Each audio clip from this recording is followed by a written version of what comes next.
Hey everybody, welcome back to the Spirit Adventures Guild.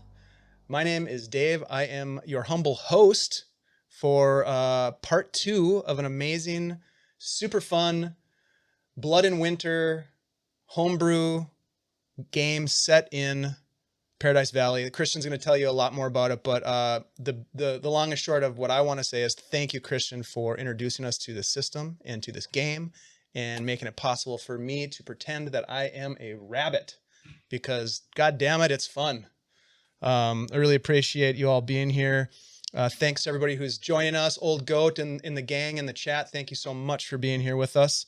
I want to hand it over to Christian to please introduce yourself, Christian, and tell us a little bit about this world that you've brought us into, and then we'll go around and introduce the rest of us.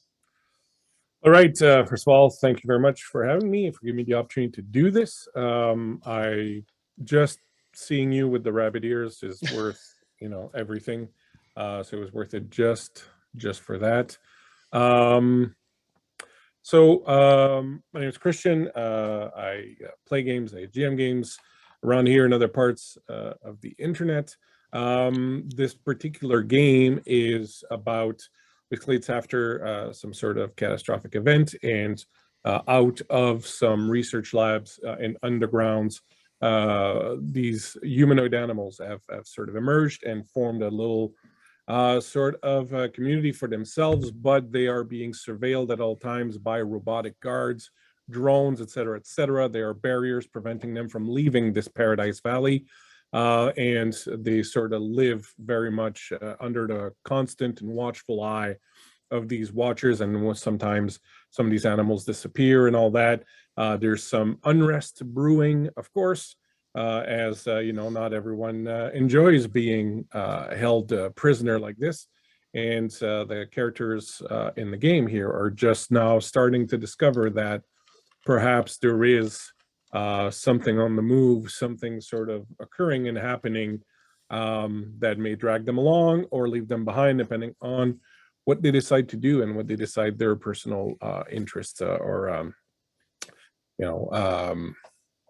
objectives are. So we're going to see how that goes. So I'll have the players now introduce themselves and tell us briefly also about your character, and I'll throw it out to Travis. Okay. Talking about just I making sure I understand this. We're talking about our character, just that. Introduce yourself, please, and then tell us a little bit about your character. Okay, yeah, all right. I'm gonna go off that. Yeah, because I was getting mixed up here. So I'm Travis or Eversalt. Find me on Twitter. Usually I'm given all sorts of goofy banter or just sharing my thoughts. And you can find me on YouTube, my channel. I make video game content specifically, and I'm actually still working on editing the last thing I did with Dave, just the Extra Life campaign. The second session will be eventually coming out. And I am playing as Page 42, a reptile, or specifically a box turtle. This is the role of healer. But soft spoken, maybe very extra cautious. Maybe I watched a little too much of what was it, Over the Hedge or whatever that movie was. Just clips of that. I'm just like trying to get it. I'm like, what the heck is that? Was it Gary Shandler? Gary Shandling. You are Gary Shandling. Yeah. I'm trying to channel that a little bit, and I'm just like, I'm starting to get a little. I'm starting to get that like. I know about it, guys. Yeah, but that's the general feel you get from me. He seems like he's got some things that he seems a little jumpy. Things get to him very easily. We'll see why. That's great. Will we? And in a past life, you used to live in the sewers and enjoy pizza a lot. Possibly. Well, I would have been a hell of a life. It would have been. You could totally do a Teenage Mutant. I mean, this is basically Teenage Mutant Ninja Turtle. Anything about their mutants and their, that's interesting. Next campaign idea right there. Miko, please take it away. Hi there. I am Miko. You can find me online in the various places. It's mostly Twitter as the _OKest_GM. You can also catch me on D&D Beyond. There's links and stuff being posted in chat, I do believe, where I produce lots of homebrew content specifically. Been doing this for quite a long time, playing and running games, and I'm very excited to be able to continue to play in this one, where I get to play a huge bear warrior by the name of Pacino, who, as we have learned from previous session, is a fairly bit of monstrous when it comes to fighting. Doesn't like people confusing him with those that would cohort with robots, and generally speaking, thinks that dogs and hares taste pretty good. We'll have to see if that affects the party at all now that that information has been learned. Oh, no. But yeah, happy to keep going in this game, and looking forward to what this session post-nuclear bomb brings. It's a very small nuclear thing. I mean, is any nuclear explosion small? We'll see how this one goes. Sound like a fan. And finally, the Thumper in Chief, Dave. Hey everybody, my name's Dave. Y'all know me. I run games, play games, and produce games over here on Guild Superior. And I'm just thrilled to be playing in this game because I've wanted to. Getting back to Teenage Mutant Ninja Turtles and Other Strangeness, I used to play that Palladium version when I was a kid, and this like jumped out at me right when I saw it. So I'm super glad that we're finally playing it. Look, I'm playing Lloyd 10. And, you know, the guys like to give me some shit. They think I'm a little crazy because I get these visions. You know, sometimes they're true, sometimes they ain't. But, you know, to be fair, I've had some strange visions lately, and all of them don't end well. So we'll hope that they don't come true. I am a rabbit seer. So I have some abilities to see the future. And whether or not those things that I see come true or not, I guess, is up to the roll of the dice. So yeah, I'm excited to be here. I'm a little bit of a karmic catastrophist. Everything happens for a reason, but it's all going to shit. Yeah, super glad to be here. A couple of quick announcements before we jump into it with a recap. We've got our Wednesday Beyond Saltmarsh game coming up because it's Monday, and then there's Tuesday and Wednesday comes up after that. So you guys should definitely check that out if you're not already jamming on the Saltmarsh game. 7 to 10 p.m. Central. We've got we've just gone deeper and deeper into the Amadio jungle in the wonderful world of Greyhawk, and things are about to get really, really dicey for the party as we kind of close in on the crescendo of this long story arc that we've been playing for about 2 years. And gosh, what else? There's probably something else. Props to the folks that have provided content that we use here, including music and maps and all that kind of stuff. We'll have some cool maps later today, and I'll post a link to the creator of that map. The music that you heard as we kicked off the stream was a song by Carl Casey, the composer and musician. So check out Carl Casey on Bandcamp. We've got some stuff by our friends at Cryo Chamber that'll be coming up. And I like to give shouts out to those people because they have been generous enough to allow us to use their music. So thanks to them. And geesh, if you want to support the channel real quick, please follow us. If you're not already following us, I don't know why you wouldn't. We got great stuff here. Check it out. Hang out with us. Get involved in the chat. We like to have a good time, and there's a lot of good banter, especially when our friends are here. I mean, people like the old goat, for example. I mean, come on. Get after it. Have some fun. I'm going to toss it back to Christian because now I'm just rambling. I am picking up. I am bagging what was the thing? I am bagging what you're clipping. Right. So Don't mind him. He's Canadian. That's right. Which means I should play a beaver in this game. Are there beavers in this game? There should be beavers in this game.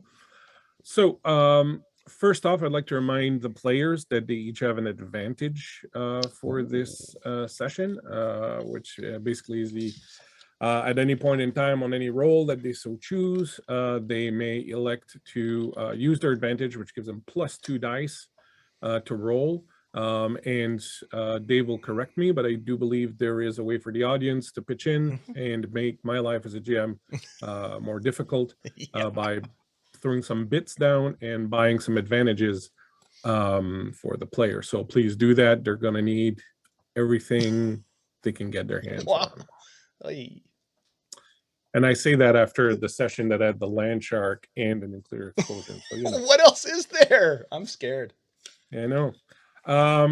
Tea and crumpets is what this is going to be. So last session, the players began, as all good adventures begin, chained up to one another, but not for entertainment purposes, but because they had been picked up by a group of mercenaries who had rounded up animals that were exiled from their tribes to sell them to be used as tributes. During the Winter's Blood Festival every year, the animals celebrate Winter's Blood by bringing up, each tribe gives up one of their members as a sacrifice so that the machines will bring back the sun, come the spring. And these sacrifices, these tributes, are marched off to the Forbidden Zone and never heard of again. But some enterprising no-gooders decided that they could get rich if they just rounded up some exiles that nobody liked and nobody wanted anyways, and then had the tribes pay them to provide the sacrifices, so the tribes didn't have to put up anyone of their own. And so, unfortunately, our players had been scooped up, and they were being marched to the Forbidden Zone when they were attacked by a land shark. In fact, 2 land sharks. And in the ensuing fracas, ended up managing to escape, although the shark had a real bad time of it. They ended up managing to escape. Later on, after their escape, they stumbled across a bunker out in the wilderness that was populated by a bunch of animals who welcomed them and offered them food and shelter. But these animals were up to something weird. They were in the basement of this bunker. There was this massive security door that they were trying to open that led into, they said, some sort of underground area where they were hoping to find secrets or whatever. It wasn't very clear. It was all kind of shady a little bit. 2 of the members of that group, a rabbit named Zidane and a dog named Hatfield, had some words with each other. Zidane didn't trust Hatfield, thought that Hatfield, because dogs are generally in league with the machines. So Zidane didn't trust him, and then he thought that he was welcoming the new guys way too early, too easily, and he thought perhaps there was something shifty about them. One look at them, there's something shifty about them. But the bear leader of the group, a female bear named Hitch, after Hitchcock, had welcomed the group, had showed them what was going on, had offered them the possibility of joining up with them. There was a sense that there's maybe a bit more going on than what was evident right in front of their eyes. But as this was going on, the bunker was attacked. There was an old watcher, an old robot that was pretty banged up, that was approaching, and he seemed to be making a beeline directly for the bunker. And as the players or characters discovered, this old model of robot, the engine was melting down and was about to explode, and it looked like it was trying to get into the bunker to destroy the bunker and sort of everyone in it and make, I guess, everything downstairs inaccessible. Thanks to some quick play by the characters, the robot was stalled long enough that it did not make it all the way to the bunker before it exploded. And unfortunately, Lloyd was caught outside while the others had managed to find some shelter in the bunker just before the explosion. However, Lloyd had managed to sort of hop away. Do you guys have any questions or anything else you would like some clarification on before we dive into this? So Lloyd's not dead. Not yet. Not yet. Beautiful. Good qualifier. Yeah, well said. I think it's also worth pointing out, I do believe at the end of last session, he had also succumbed to his feral nature, and his mind had basically shut out all of his feral mentality, Oh yeah, and he that's was right. thinking more logically now, Yes, if I that's recall. right. So he had been questioning what these, I don't know, freedom fighters or resistance members were doing and why they would do it. I mean, everything is sort of preordained the way things work out, but he had a moment like you're saying, Miko, where I think I rolled a feral effect, right? Because I used my powers and I hit the one where it's like all of your animalistic instincts kind of drop away and you really tap into the human side, and so that caused him to really consider in a different way what's going on. And then of course this nuclear explosion and this machine attacking them all coming together to cause him to have some strange thoughts. Very good point. Thank you, Miko, for bringing that up. Yeah. I'll try to, sort of explain a little bit of the concepts of the game as we go along, but the idea is that the animals have special powers that they can use. To use them, they need to build up feral points. So each of you guys have a number of feral points when we start equal to the number of powers that you have, right? If you'll remember that. And they need to build up feral points, but when they build up feral points, they also run the risk of losing control of their character to the animalistic side, or in the case of Lloyd, to the human side, which took over. So it's always a risk reward sort of situation. You want your powers, you want to be able to use them, but you need to get in touch with the beast inside, sort of thing. And sometimes it has drastic repercussions, and sometimes humorous ones. But as we start with Lloyd, you had managed to jump away from the exploding Watcher, this old, shambling, sort of rusted. Most of the armor was kind of fallen off already. He really looked like he'd been maybe lying under a pile of snow somewhere for several years, if not decades. At Commercial Lane, you managed to jump off of him, and as you had done that, suddenly you had had a moment of clarity, and more than ever, you sort of saw things in a logical, ordered way, and it started to kind of make sense. And then the thing exploded. The explosion, you had managed to sort of land yourself behind a big boulder. So as we begin today, imagine, if you will, a camera shot that would sort of come in from the sky, and we'd see like clouds and snow falling, and then slowly would start panning down, and we'd see black smoke. And eventually we would pan down, and looking down on Lloyd, we would see a giant piece of rock, and on either side of it, scorch marks, and the snow melted and the ground just sort of destroyed and melted, but just on either side, kind of like hair on the side of a face. And right there in the middle of it, sort of untouched by the explosion because of where he jumped, is Lloyd lying on his back in his loud Hawaiian shirt. And Lloyd, as the ringing in your ears that has been going on for a while, you've been lying there for a long time.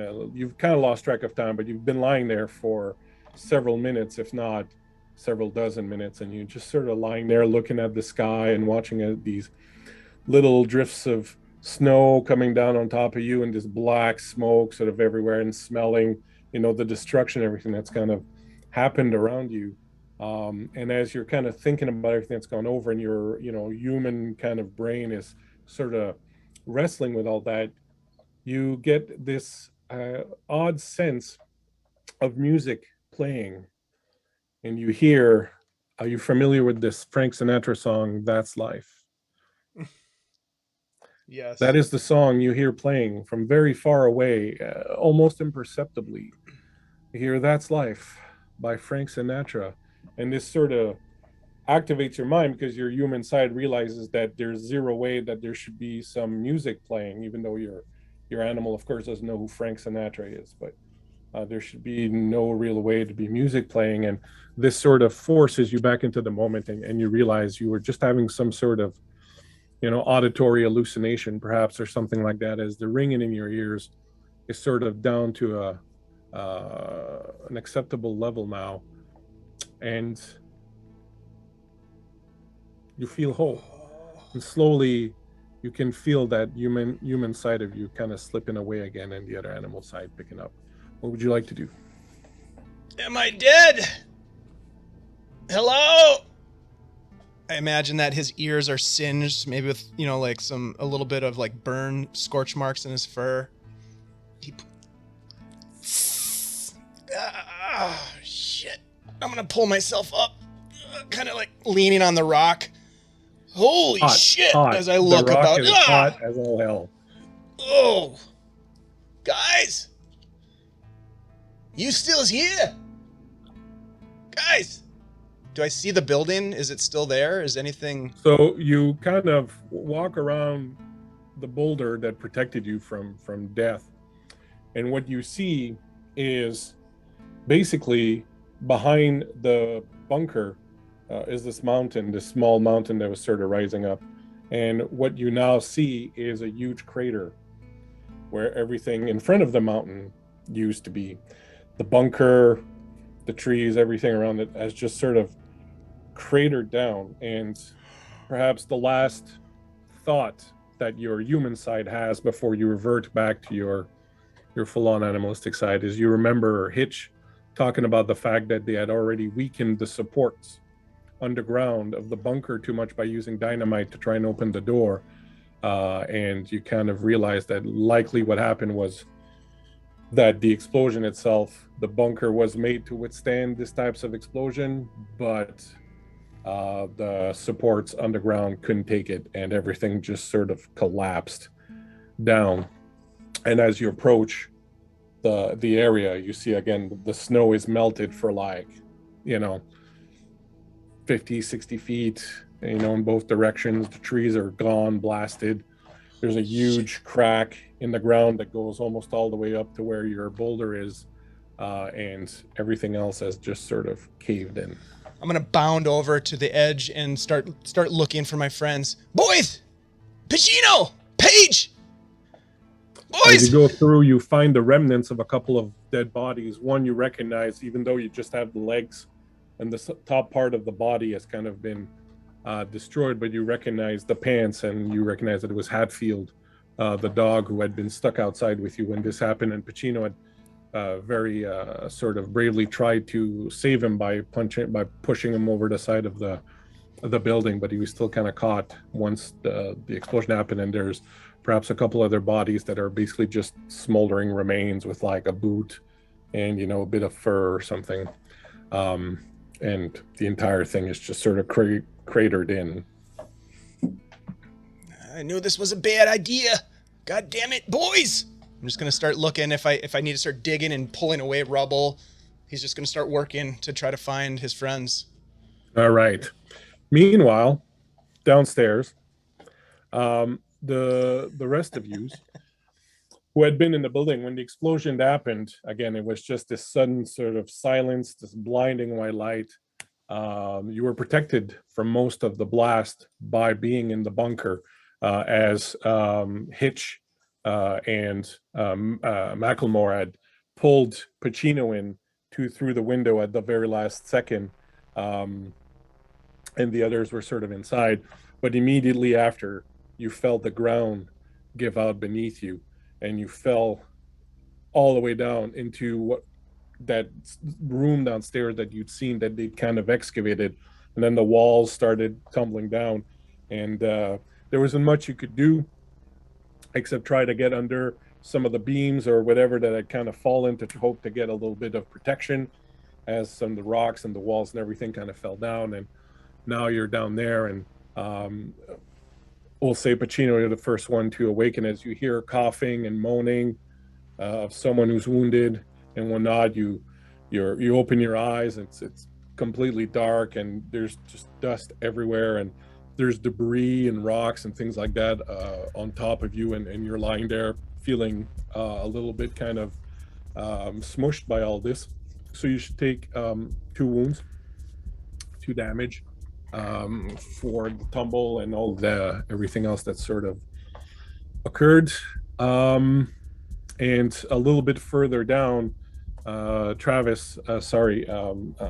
Paige, you are saved by your shell as some of the rocks and the things that have fallen have kind of hit your shell and then just kind of stopped there and kind of saved you, and you kind of, kind of scooched up inside of it, and you hear the same thing, people kind of moaning and so on and so forth, people wounded.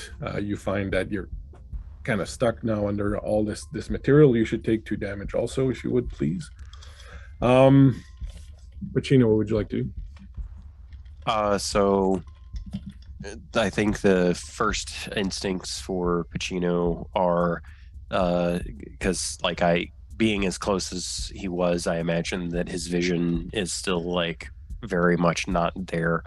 Like at the very best, he's probably just seeing shapes around him. So I think he's going to focus quite a lot on sniffing, and seeing if he can, smell Macklemore, who he knows, pulled him in to save his life, like throwing off any debris that's got him pinned down, using his size to his advantage to hopefully, start trying to be a little bit mobile as he's sniffing around trying to find Macklemore. All right, would you like to give me a scout roll, please? Sure, I can do that. So normally you roll your scout, which I don't think you have scout, but it's your wits. So you'll roll a number of yellow dice equal to your wits. That's a 6 and a 5. Oh, that's pretty good.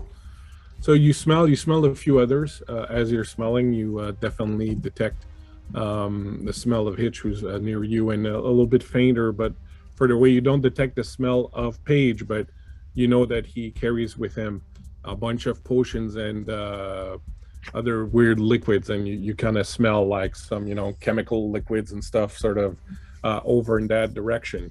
You do not, however, get any whiff of Macklemore anywhere. Okay. All right. That's probably going to freak Pacino out a bit, and I think that he's going to probably go a little bit feral, just in the sense of he's injured, obviously, but the fact that Macklemore, who had just saved him, is not immediately visible or can't smell him or anything like that is going to cause him to just get a crap ton of adrenaline and just start flinging debris around and just start lumbering through the area, calling out Macklemore a couple of times, and then Paige. He has no sense at all of proximity or anything else, but I think he's just going to, I'm willingly going to say he dips a little bit into his feral nature, looking for his friends. Okay, so no problem. You with this anger and everything that's you managed to sort of free yourself fairly easily. You move a few rocks and beams that had fallen on top of you. You get up. You realize that in parts you kind of have to almost crawl on all fours to get around, but as you're moving around, you eventually get to a point where the ceiling is much higher, near where the door and that wall were. The supports there were much stronger because of the wall of the door. So when you get there, there's room to sort of get up. You start going around trying to find some people. Paige, what are you doing?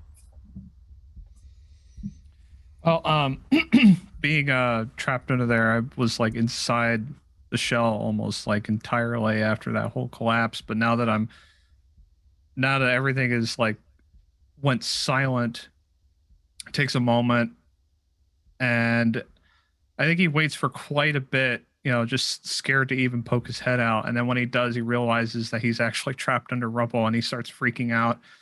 And unless I could, I'm probably going to go as far as to say that, since he is probably on his stomach when it happened, he's going to try and push up to see whether or not he could get anything off the back of his shell. All right. So give me a force and strength check. Force and strength. So, and no, that's 2. That is no 6s, no 1s. But so, I take a -2 to the strength, the damage, yeah, right? That's right, because of the. In fact, I'm just seeing you have natural armor, so take only a -1. Take only. Oh, okay. Nice. 1 damage, since I see you have natural armor as one of your animal powers. So Okay. you can roll another dice if you want. I rolled another one, and I did get a 6. All right. Got a Yeah. 1 and a 6. Okay. So you kind of start pushing, and the fact that your shell's kind of rounded helps because things start falling off pretty sort of quickly. And you kind of manage to make enough of a room that you can kind of start crawling in the direction of where you're hearing noise of people sort of moaning and all that.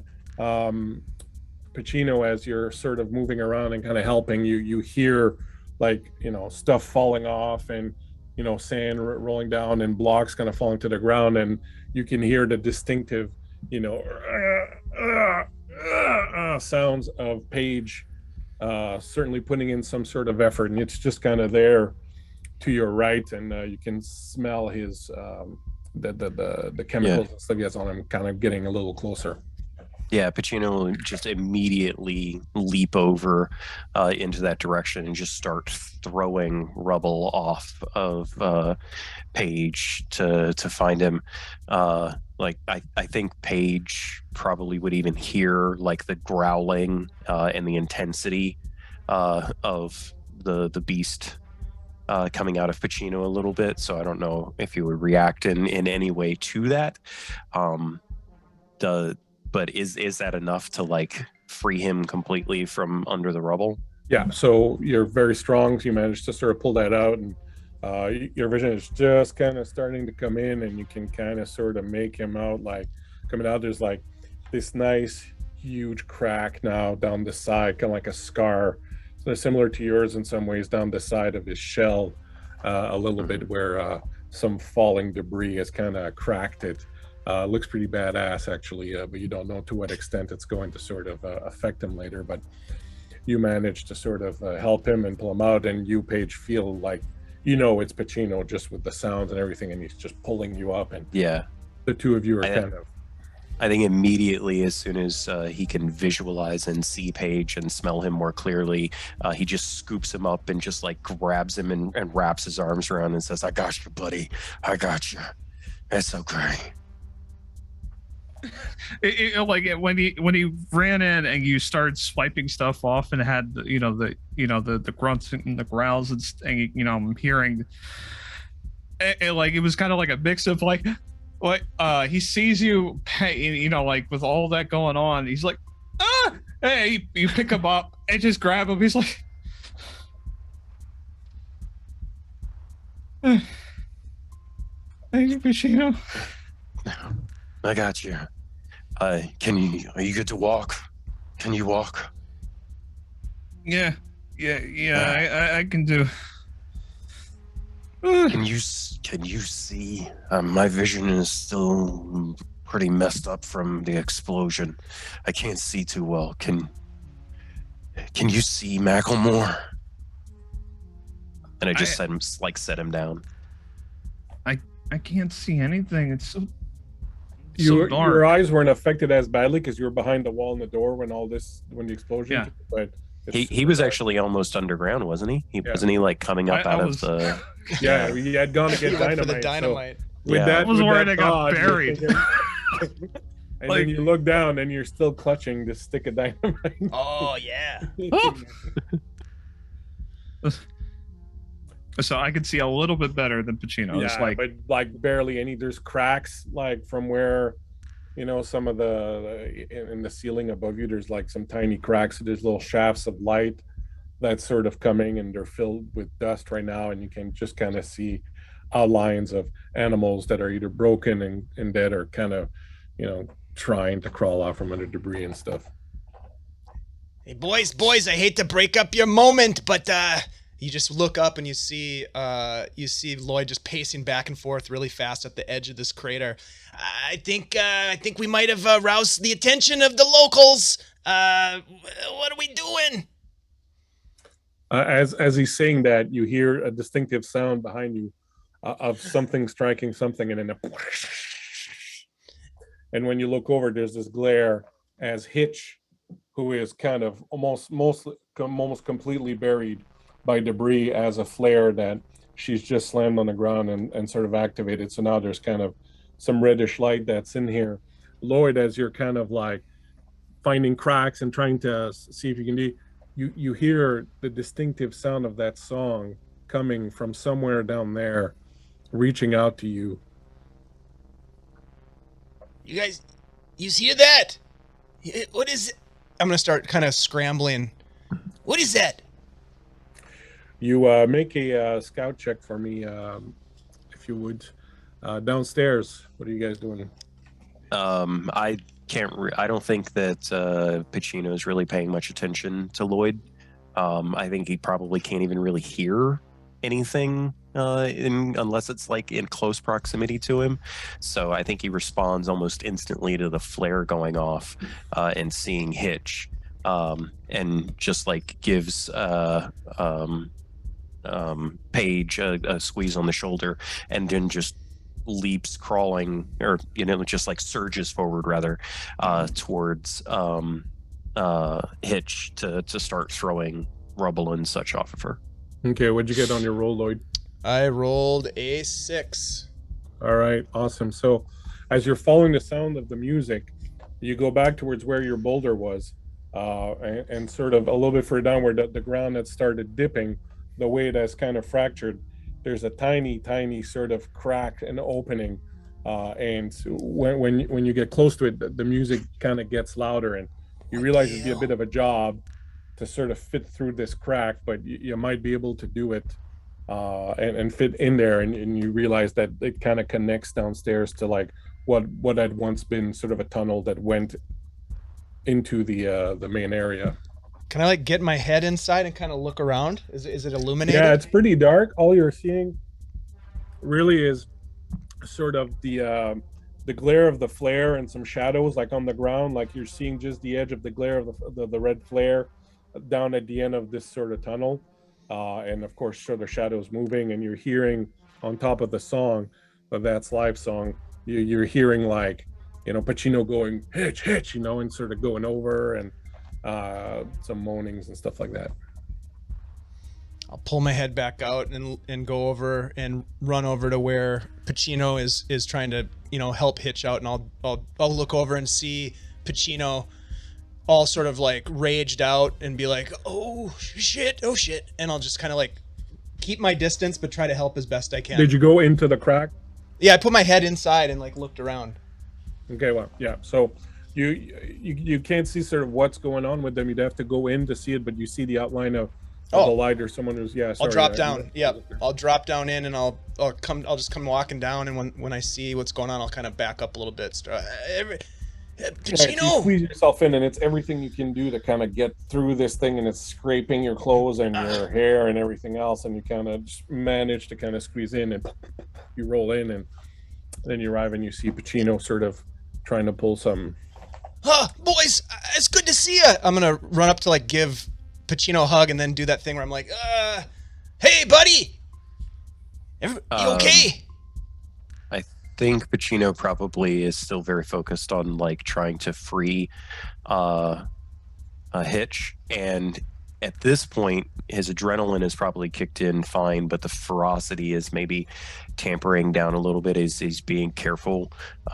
If there's something that's pinning Hitch, it's obviously huge, right? And so disrupting too many huge things could cause additional collapse, so that kind of triggers in his mind as he's being more careful, and when Lloyd approaches, he just like holds out the giant bare hand in Lloyd's proximity, and just says, "Fine, Macklemore, I can't smell him," as I'm continuing to free Hitch. And Gotcha. Paige, what are you doing in this time? I see Lloyd finally coming into our area, and I look over. Hey, look.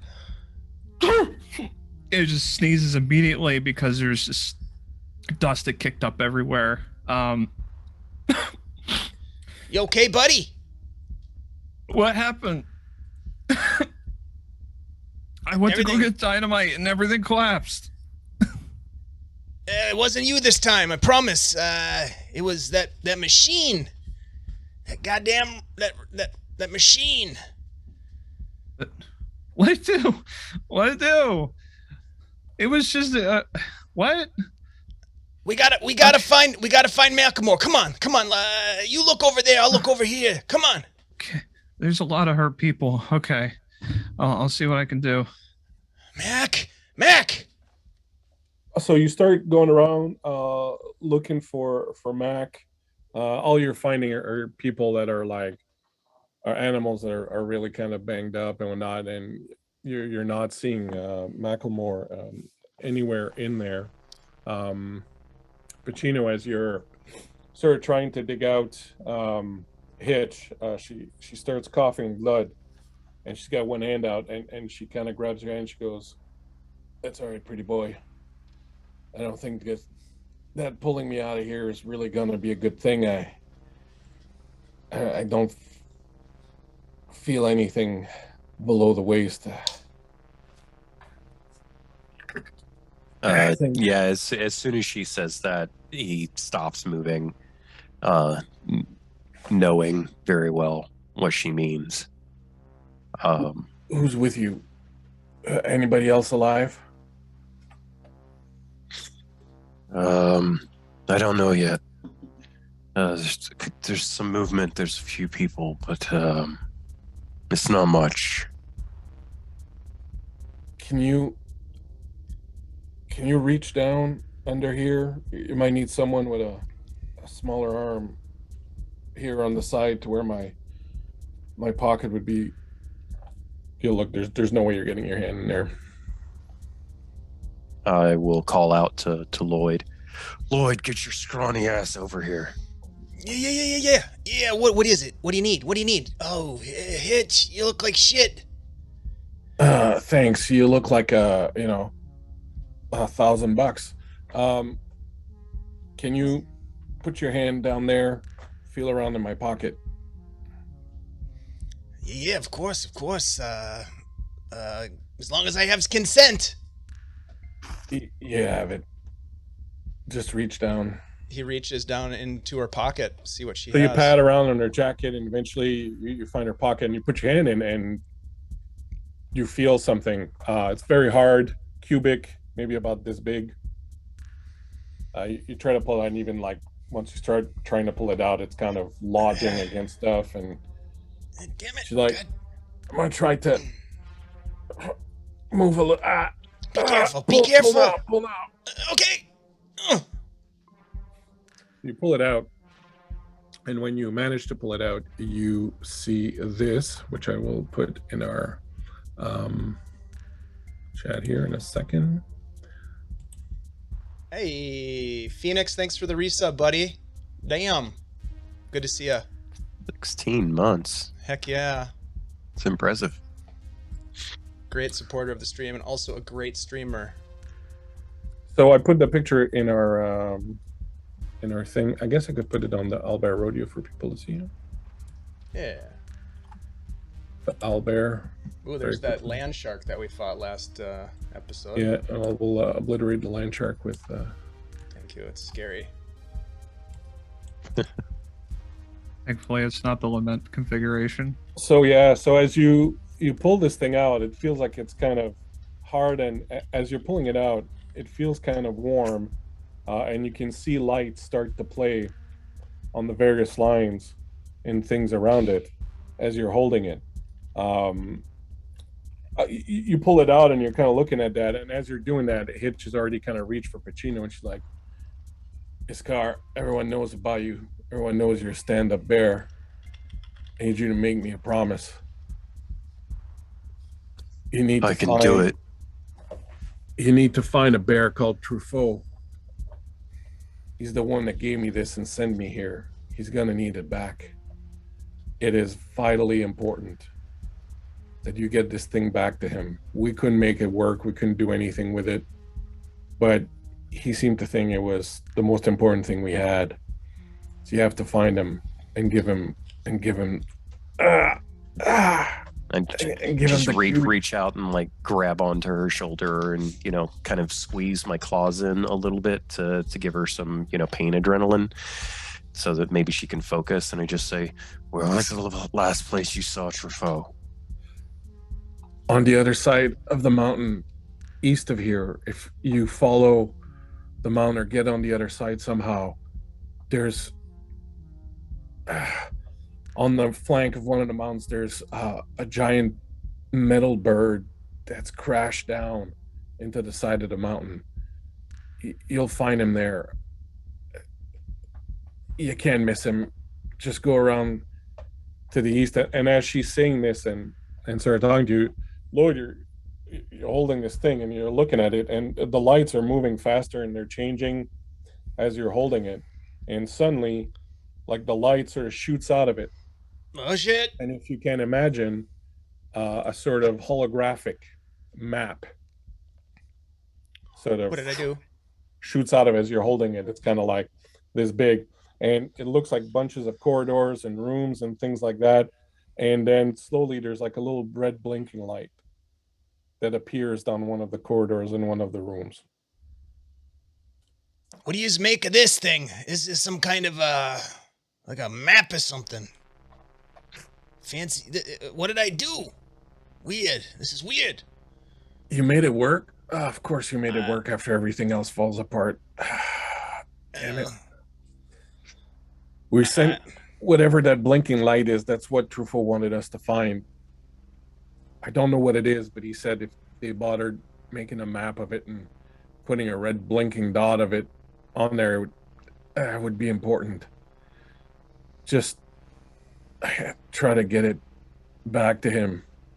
And she kind of moves around a little bit and reaches out her one arm that's kind of out of the thing, and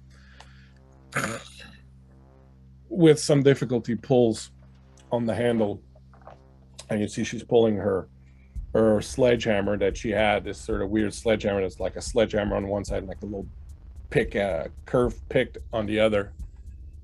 She's like, take this, will you? It served me pretty good. I think you'll find it pretty useful if you run into some more of those metal guys. This bit here does like a number on their armor. I'm just like grab onto the haft right above where her hand is and just kind of like still holding it against her body. Just kind of lean over and in a growling language that bears understand innately in that, kind of feral state. I will just give like the equivalent of a night howl, like bear growl version of that sort of thing, just right into her ear, as I'm holding the hammer against her. I knew you were a good one the second I laid eyes on you.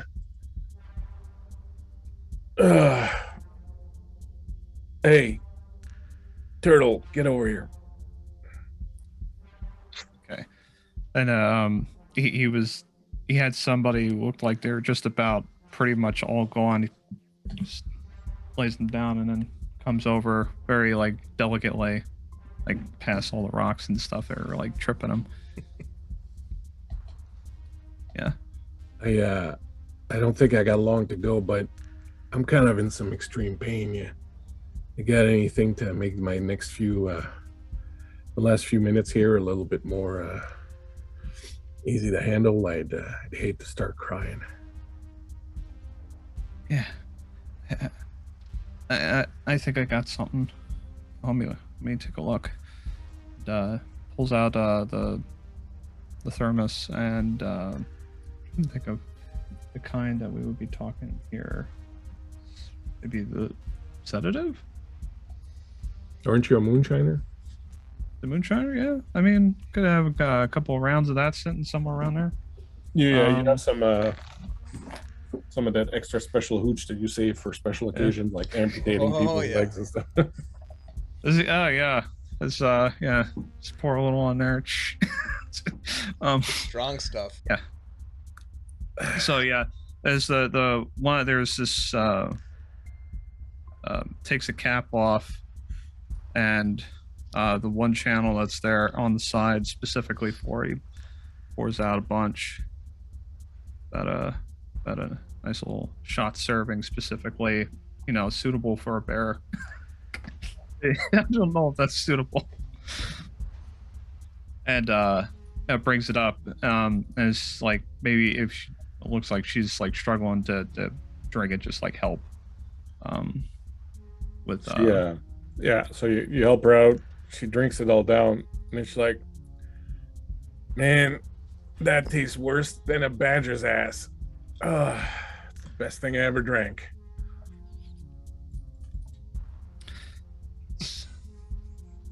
Hard to Listen, come by. Zidane wasn't wrong. We suspected for a long while there was someone in our ranks that was a traitor. Be careful. Anybody who survived, they might be dangerous still. You three just promised me that if you find out who it was, that you're gonna give him a little bit of a. I just take the hammer and just like slam it into the ground to do a resounding thud. It's like I knew I could count on you. Hey, Lloyd. Yeah. He kind of perks up from far away where he's like scavenging for supplies. Yeah. You're one crazy fucking rabbit jumping on that robot like that. Thank you. No problem. And then with that, her head sort of lolls to the side. The three of you are left in silence in the red glare of the flare that is still burning. Lloyd's still holding that cube with that map going. Lloyd's still hearing very faintly far off that song. You hear that music? Is that music? What is that? You hear that, ringing? Paige? Yeah. No, It's like. but the ringing, right? No, it's not. It's like, not really a ringing, more of a. That sounds a lot nicer than what I'm hearing right now. Yeah, Oh. you were right in the thick of it. You got a big old crack in your shells. Oh. Looks pretty badass though, I gotta say. You think you think our friend's gonna be okay? You think Pacino's gonna be okay? His friend just passed. Where the hell's As Mac? as you guys look over at Pacino, you kind of just see him down on one knee next to Hitch. Hitch. Yeah, next to Hitch. That he's just like staring at the haft of the hammer that has like claw marks on it from where she had used it. And you just see him just kind of glaring, his eyes almost that same rage-filled moment that Paige saw when he was running over, and you can kind of see the hair on the back of him, at least the parts that aren't charred off, just kind of like standing up, and there's just this like low guttural growl coming from him. So Lloyd is not at all good at this type of thing, but he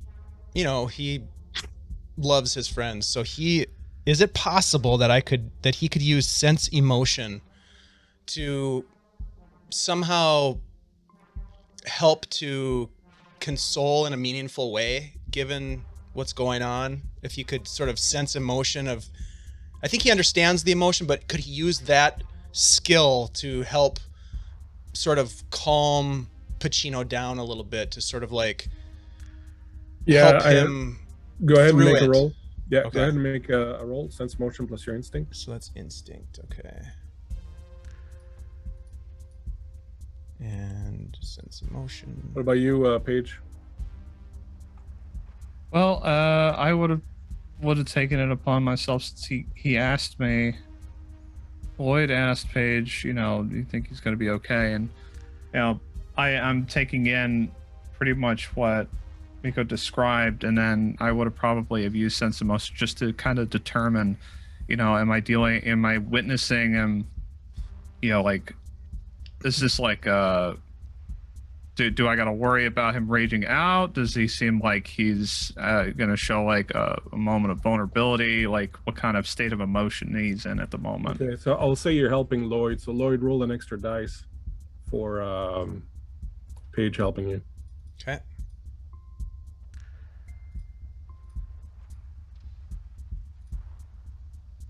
I guess I'm gonna do it this way. Okay, so that's better. I got a biohazard and a radiation symbol. And Okay, so nothing it's else. only if you push that the biohazard is a problem. So, Miko, tell them what they would feel they think they need to do to help Pacino in this moment. Yeah, so you guys probably, since you only have been around Pacino when he's in generally good spirits or when he's murdering something, you've probably not seen him like in this type of state previously. So there's probably a great deal of caution at first until one of you would just like fundamentally understand that silence is probably better than anything else, and maybe just like your presence would be the best thing, and maybe one of you just kind of like walks a little bit closer to him, and in that moment you can kind of see that he's not really crying per se, but like you can see like the emotion kind of in his eyes, and then he just kind of like after very long pregnant pause just like sniffs, and then you hear him mutter, "Getting too old to see good bears die." And he just kind of like stands up and turns to face the two of you. Yeah, I think during that moment Lloyd would have walked over and, knowing that, not said anything, but just kind of put his hand on his shoulder and just kind of bowed his head as they kind of just a reverent moment for Hitch. Yeah, this is not good. None of this is good. As you kind of get up from the moment, none of these good animals needed to die here. I don't know what there's into, but I fear that there's with that explosion, there's more trouble on the ways. Pacino, we gotta do something here. We gotta leave. We gotta go. We gotta run. What are we gonna do? We're going to the mountain. We're doing what Hitch made me promise. Yeah. And I understand if you don't want to, but I'd feel better if the two of you came with. I also want to... I need hope. Yeah. I need hope that Mac made it out. Look, I ain't gonna let you go off on your own. I don't know about you, Paige, but I want to figure out why this happened. This ain't right.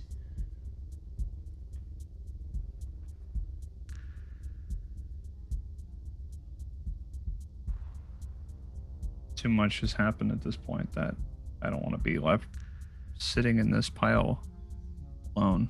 I'd rather just go with you guys. I was hoping you'd say that, Paige. Pacino, here, take this thing. You should hold on to it, and I'll hand you the cubic map device. And so as you hand it over to him, just before he picks it up, as you kind of move over to him. Hang on. I actually don't think Pacino would take it. Okay. I think Pacino's just gonna like take, resting the haft of the hammer against his shoulder. He just like takes both of his giant hands and wraps up half of Lloyd's arms basically in them and holds it into his hands and stares directly at Lloyd and says, "She gave it to you, boy. She gave it to you." And just kind of let go without taking the cube. Understood. Hold on to it for now. And so as you take it back, you feel it sort of start trembling a little bit, and then the lights on it sort of play again, sort of different colors and whatnot, and the map sort of folds back inside the thing, and then you hear a deep rumbling, as the blast door that was on the side goes, and then you hear a loud donk. What the hell? Immediately turn to face it with the axe at the ready. When you turn, you see dust sort of falling, and you notice that the door has sort of started opening, and it's kind of, there's something blocking it, but it's kind of started opening a little bit. You can see like a little bit of a crack from the frame of the door. Does the music, the volume of the music increase for me, or am I still hearing this music? You hear a little bit louder, yeah. That's it. That's where it's coming from, boys. You hear it now? You hear the music? Can you hear it? God damn it, I'm going crazy again. Do we see any light or anything playing through the crack? You see, no, actually you don't. Gonna like approach the door and just like put a hand on it, and on the flat surface of it, assuming that it's not really doing much. You can feel it would be kind in of danger struggling. of it actually trying to hit me. You feel the door when you touch it. It's struggling, like the motor is still trying to open it. He looks back. I'll help you. It's stuck. Well, I'm. No. Boys, stop. Okay. No, this is bad. This feels bad. And they wanted to get it open. Hang on. And I'm just gonna like lumber over to the crack and start sniffing at the crack and see if I can smell anything off. Smell a lot of dust, very musty, very old. You don't smell, you don't smell like dead bodies rotting or, anything like that, but you just smell like, something that's been closed off for God knows how long. Is the crack big enough for Lloyd to squeeze through? No, because you can't even see. Like, so if you imagine that, the side of the frame of the door would have like an indentation, the door would be like that. So it's kind of open like this, right? So enough that you can see that it's moved, but you can't quite see through. But there's enough, a crack now that you could maybe try to jimmy or do something if you wanted. Is this where we want to go? Pacino's, you said the other side of the mountain, but could this get us there faster? It is in the mountain and sort of pointed in the right direction.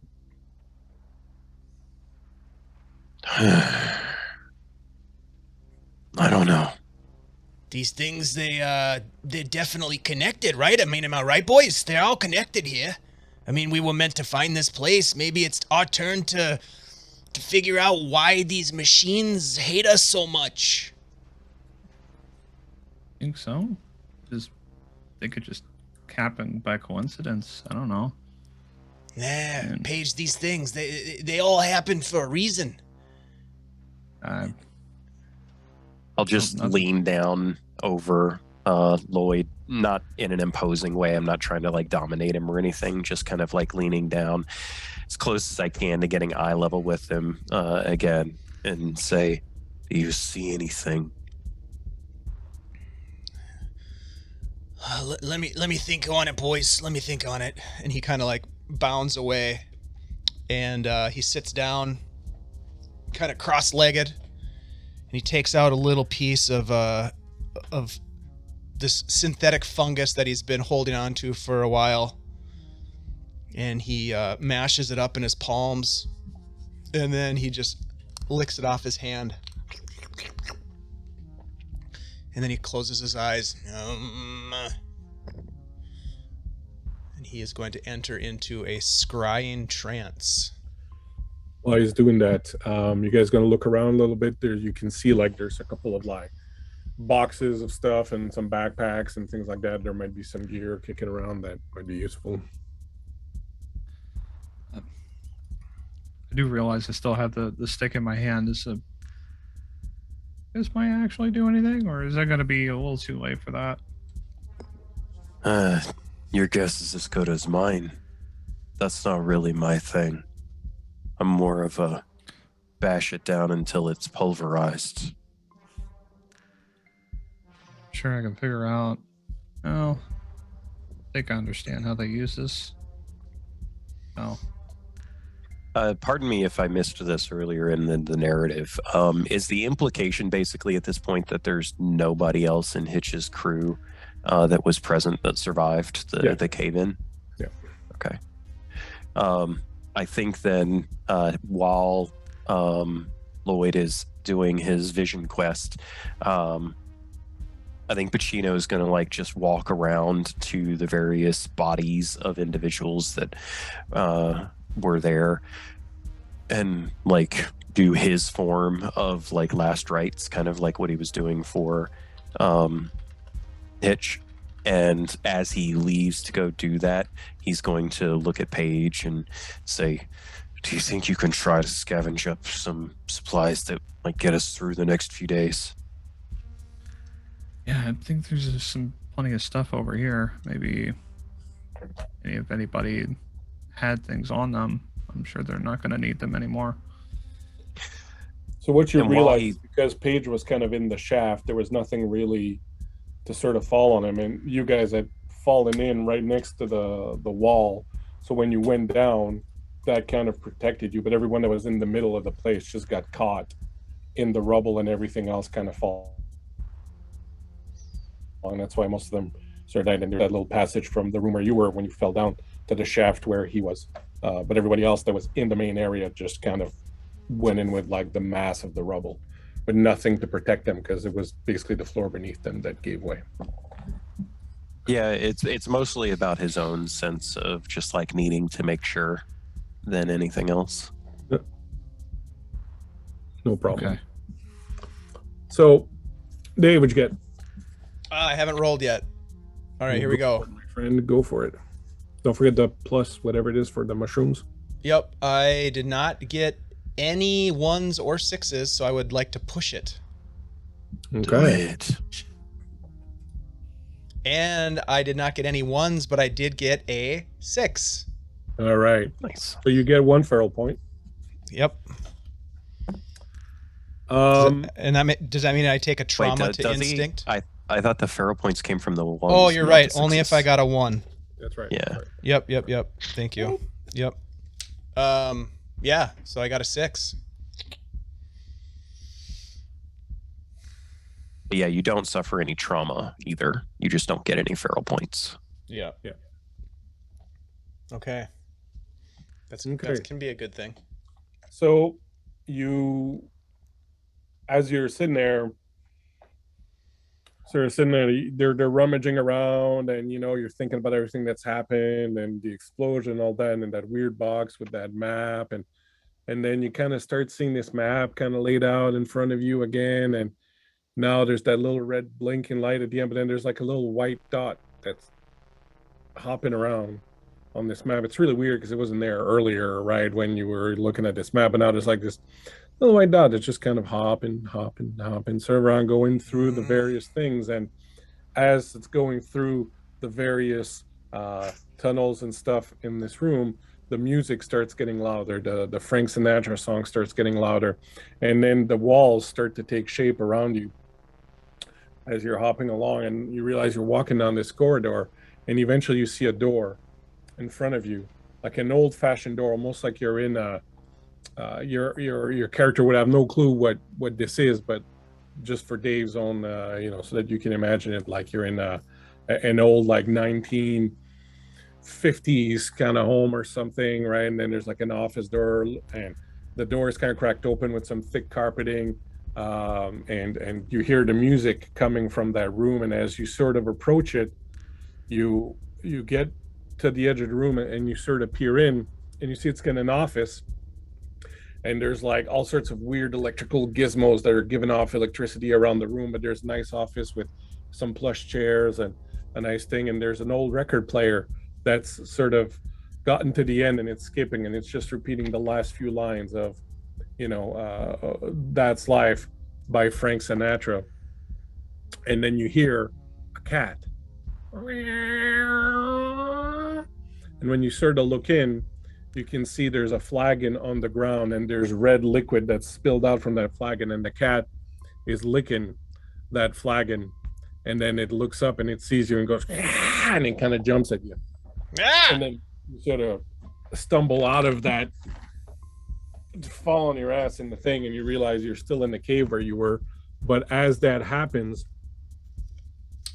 you saw very briefly, just before the cat sort of came at you, something red blinking in the corner of that room, like on a table or something. And it was blinking very urgently. Not like in a, just about to explode, but as in kind of trying to draw your attention. Mm-hmm.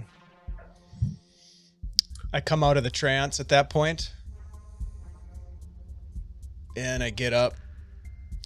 I hate to say it, fellas, but it looks like we're going in there, and whatever it is we're seeking for, that red flashing light in the maps, that's in there. And a goddamn cat. I hate cats.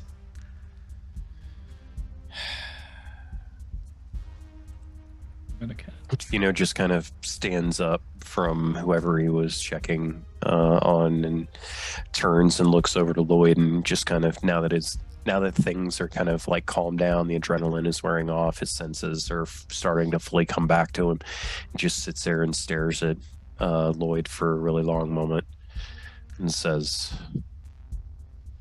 "All right, if you want to go in, we'll go in." And just like accepts it and turns back towards the door. Let's get it open then, huh? Big fella. As you turn to that, Paige, who's been sort of going around the room and sort of seeing what you could scavenge and all that, I'll give you a short list. You found a bunch of things that you think might be useful. If you want to take a quick list of this down. You found enough food for 10 rations. So that's about 2 days worth of food. You found about 10 rations of clean water. There's another 10 ration of bad water. You found some rope. You found various things like jackets and boots and bedrolls and backpacks and things that might help you if ever you're stuck out in the cold again. You found an old, one of those old kerosene style lamps, and those like red Coleman camping lamps kind of thing, right? But it doesn't have any fuel. In the pockets of one of the people that you sort of looked over, you found a Zippo lighter. And you found on another one in the pocket, he had a sort of homemade sling, which is just like a piece of wood with like this big old sort of elastic tube attached to it, and he's got like a bag of little ball bearings with them. And another one had a pair of brass knuckles in the jacket also that you found.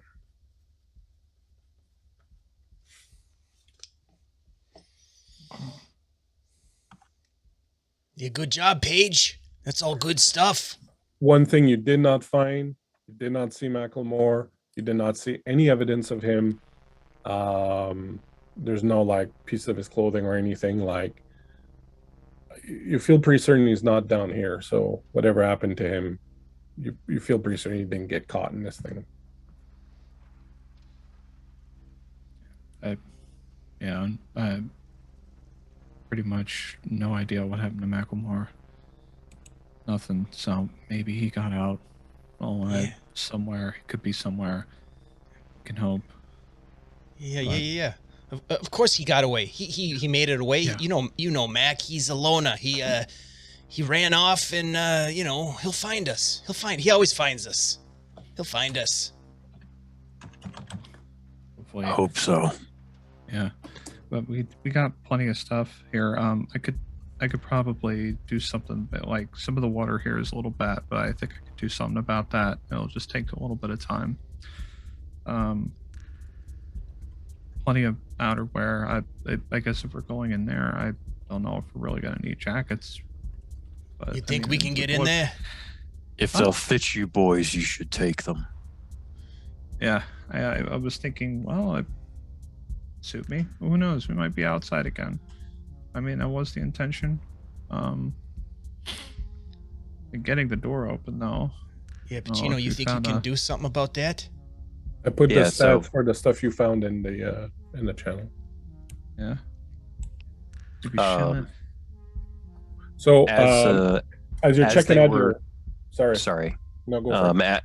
As Pacino was kind of like walking over to the door, resolving himself to the idea that the seer has informed him that they need to go into the door, he's immediately just looking for whatever it is that's blocking the door from opening. He knows that the door has withstood Hitch and all of their attempts to open it before, so there's really not anything forcing, or as far as he's concerned, there's not anything that he can do to force the door per se, but he might be able to free whatever's blocking it. So that's what he's going to focus on looking at.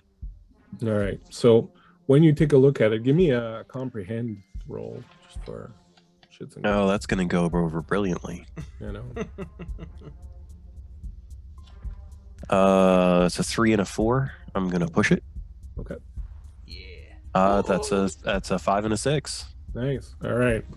So as you're sort of looking at it, you realize that what was stomping or what was stumping the other group was that the door was not at all unlocked, right? It was totally sealed in, and whatever that box is what sort of unlocked it. And even though they had the box, they either didn't have a seer or whatever the thing is, but there was no one that could activate the box and sort of unlock the door. So now the door is unlocked and it should open.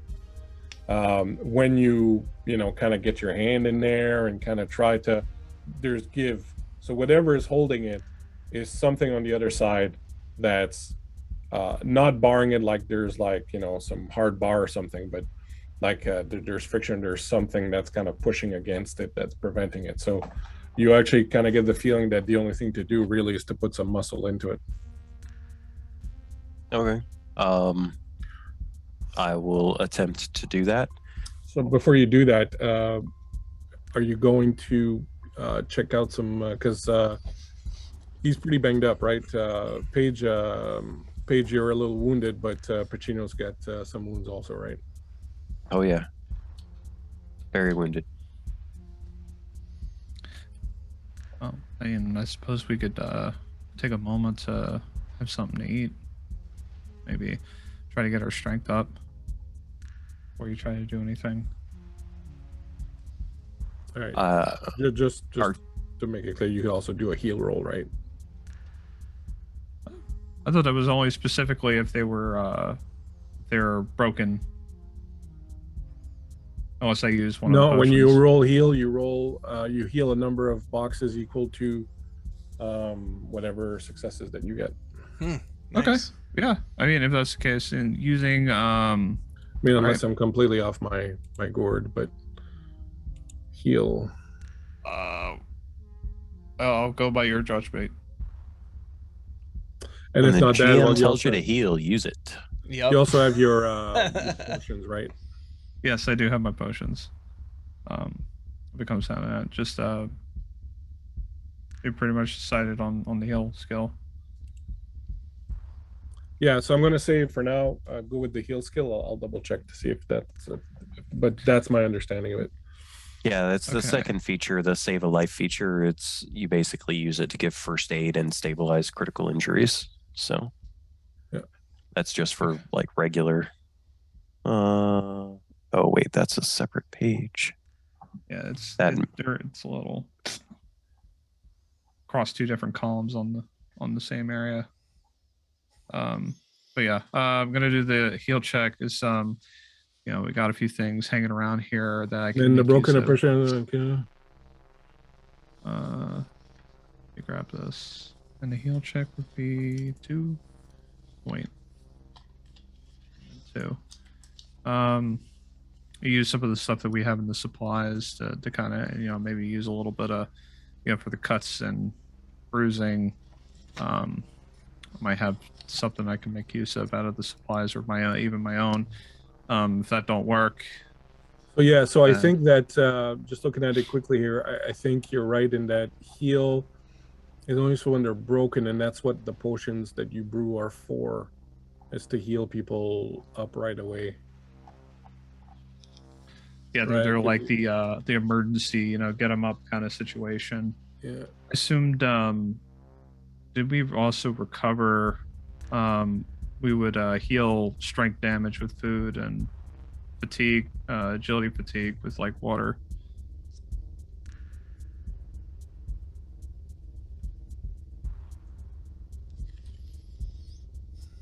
Yeah. So you can use booze to temporarily suppress the effects of damage and doubt as well.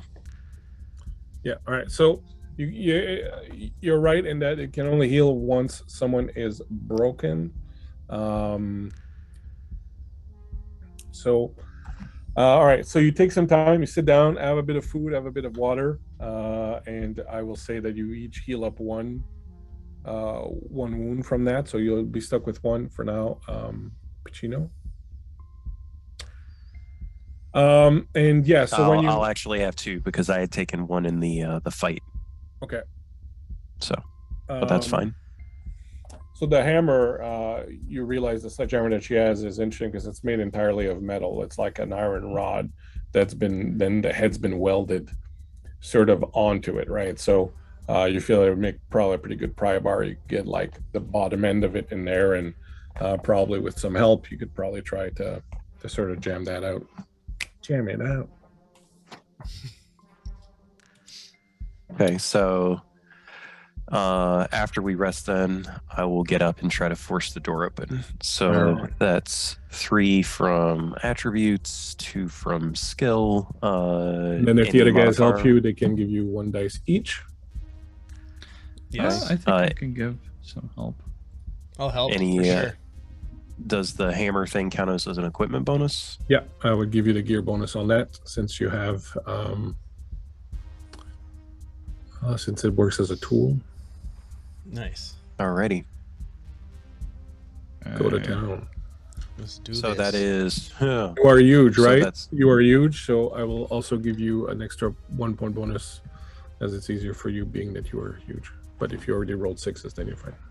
Yeah, I did. I rolled a6 on my skill dice. I did roll a 1 on my attribute dice, though. But I guess that's doesn't matter unless I push.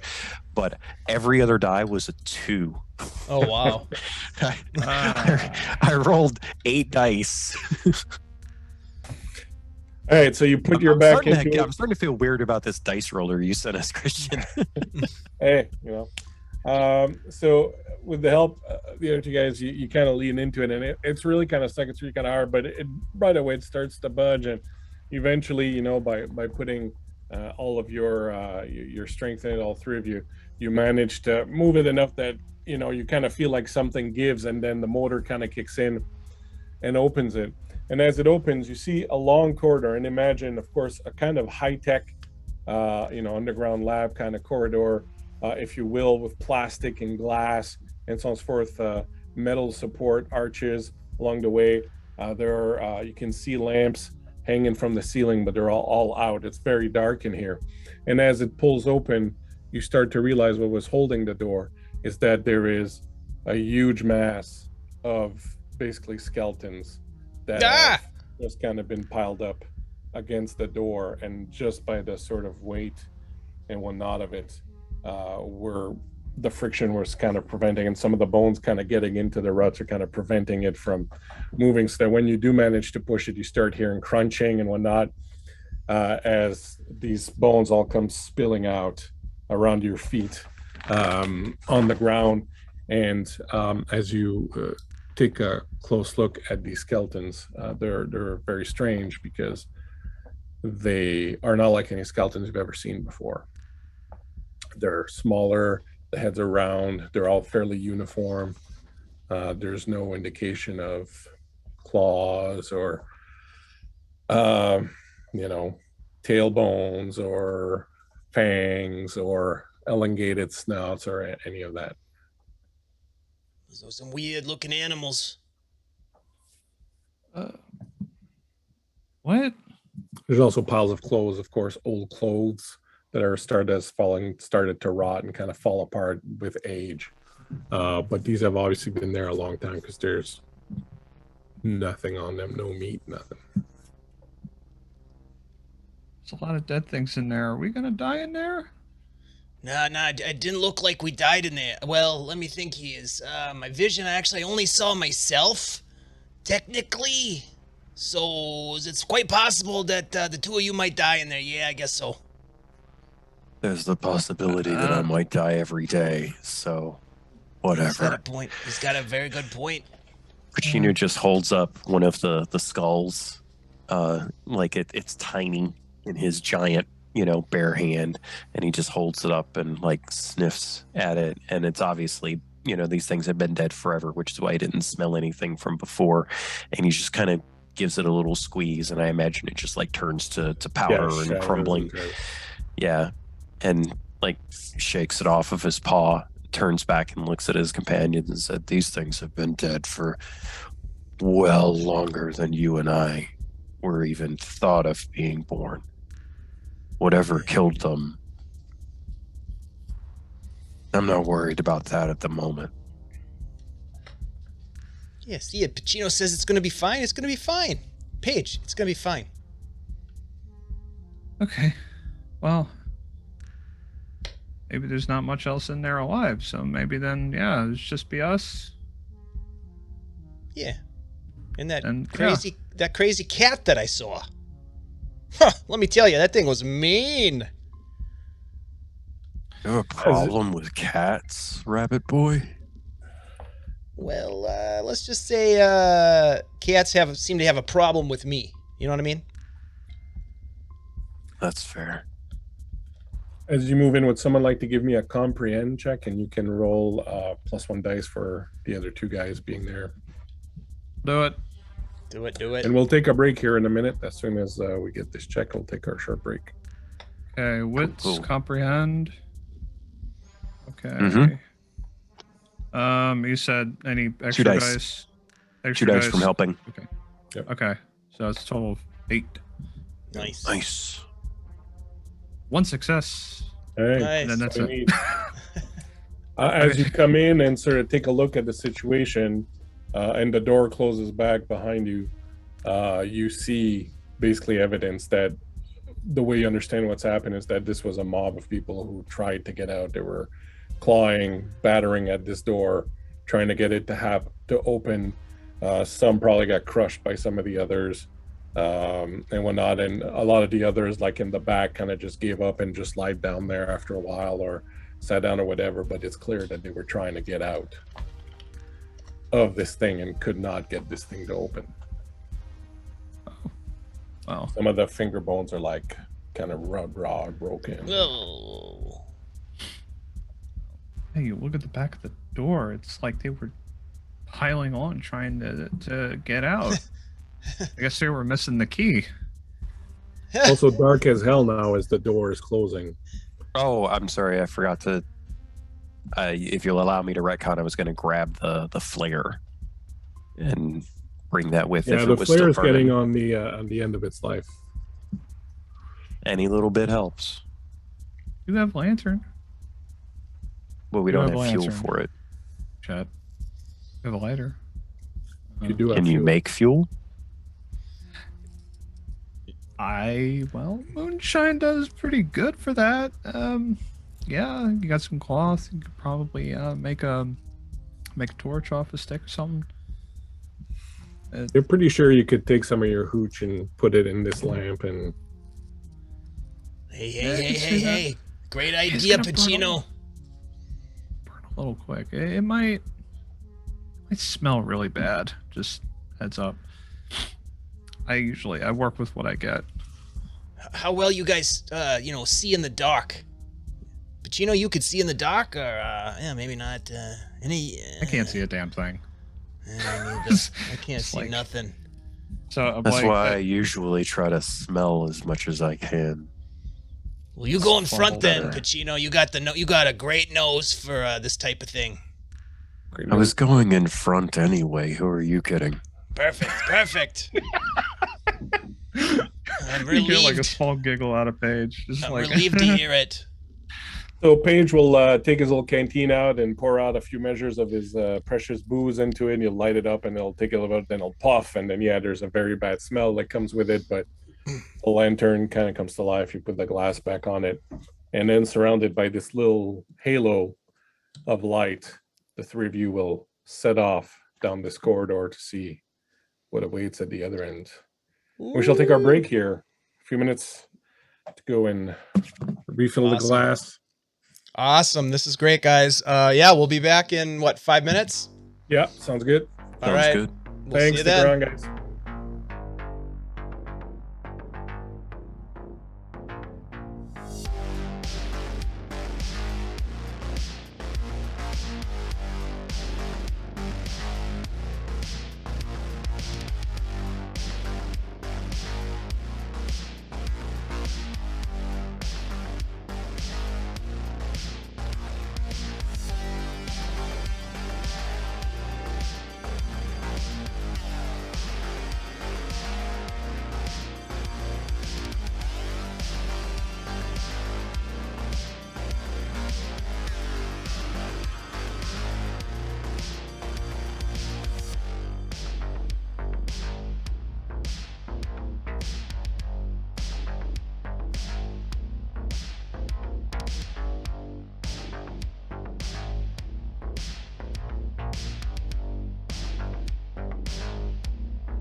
So here you guys are going through this complex, underground complex.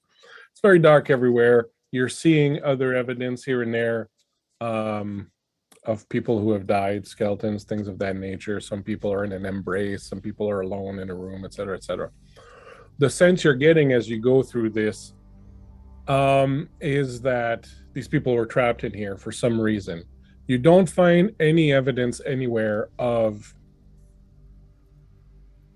some giant beast tracking them or anything kind of super weird like that.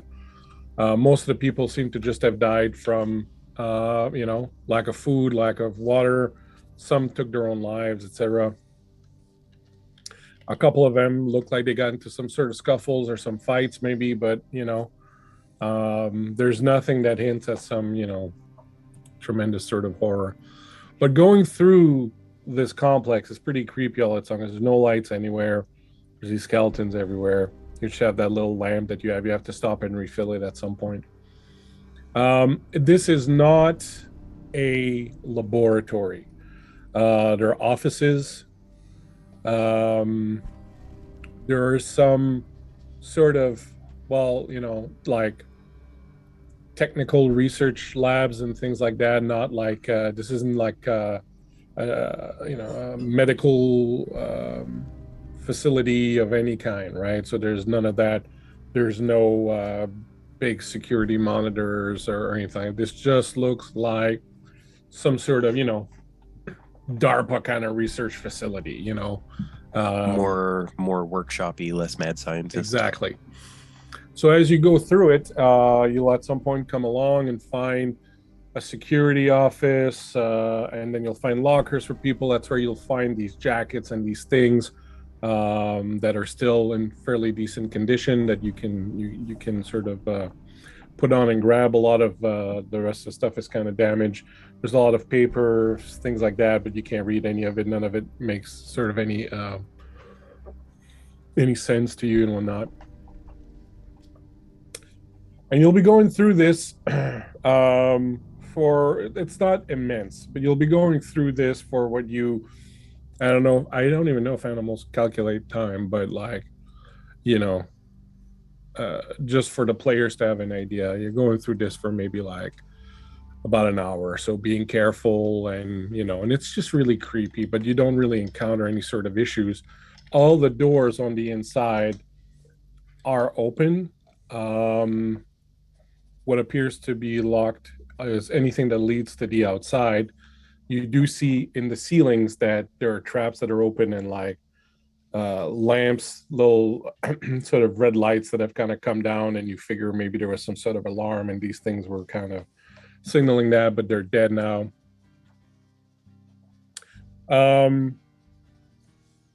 to the best of your kind of understanding, something happened, locked these people in here, and they couldn't get out. They died over time. Long time ago. Then at some point, as you're kind of heading through this, and it seems to be a long kind of facility, and there's not a lot of branching corridors or ups and downs. It's kind of like just the one floor. And it's not too hard to navigate. You find like a cafeteria at some point, things of that nature, and these things, make sense, or maybe don't make that much sense to you guys. But at some point, Pacino, as you're ahead, you think you're starting to go crazy because you think you hear music also, and oddly enough, it kind of sounds a little bit like what Lloyd was describing earlier, and you can kind of hear that coming from down the hall that you're currently proceeding down. You hear it 2-page after a while. Lloyd, for you, the music has just gotten a little bit louder. But it seems like it's skipping. Like I was saying, like you get like the last line and then puck, and then it starts all over again. The last line and puck, and then it starts all over again. Last line and puck. Like a record, like a vinyl, skipping and scratching and kind of spinning. So, like I said, boys, that music was in my vision too, and I followed it to the source. So the closer we get to where this blinking light thing, whatever the hell that was, and this really ornery cat thing, that's where the music is coming from. So you're saying we follow the music, we find the cat that's going to kick your ass? Yeah, I mean, that's a possibility. Unless you make it all the way there with me, and then maybe you can, talk nice to the kitty. Yeah, that's true. Hey, you did get those knuckles. Did you have a vision when you had the knuckles? Because that might have changed it right there. Whoa. Look, I agree with you on many different levels, Paige, but there's no way in hell I'm going to punch a kitty with brass knuckles, just out of principle, but I will kick it if it comes at me with them claws. That's all I'm saying. Even money, the cat still wins, even with the knucks. God damn it, I knew you was going to say that. I knew it. Hey, the vision. You continue down the corridor, and eventually your light starts shining on what appears to be a giant circular door, kind of like a vault door in the wall. And then the corridor ends. There's no more doors. And you can kind of hear the music is sort of coming from the other side of it. There's the faint echo of it is coming, but there's this giant circular vault type door. Crunk. That's closed. Give it a tug, see if it'll open. It's not going anywhere. I'm assuming this didn't show up in your vision. Sometimes it's hard to see everything, it gets hazy. I don't know. I don't think so. Don't look at me like that, Pacino. I'm sorry. That's fine. Let's just start looking around for the cat, I guess. Yeah, the cat.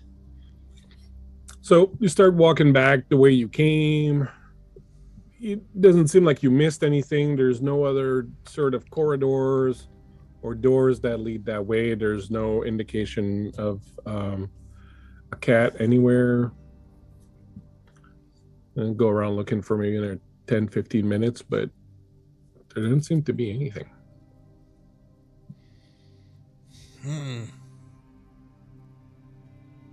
don't think this would occur to Pacino per se, just because of his size. I don't imagine that he would even think about like ventilation systems or anything like that. But maybe it would have occurred to Lloyd, given that he's so much smaller and can like squeeze himself into tight corridors and spaces. Have we seen any kind of like ventilation or anything? There would definitely be something like that.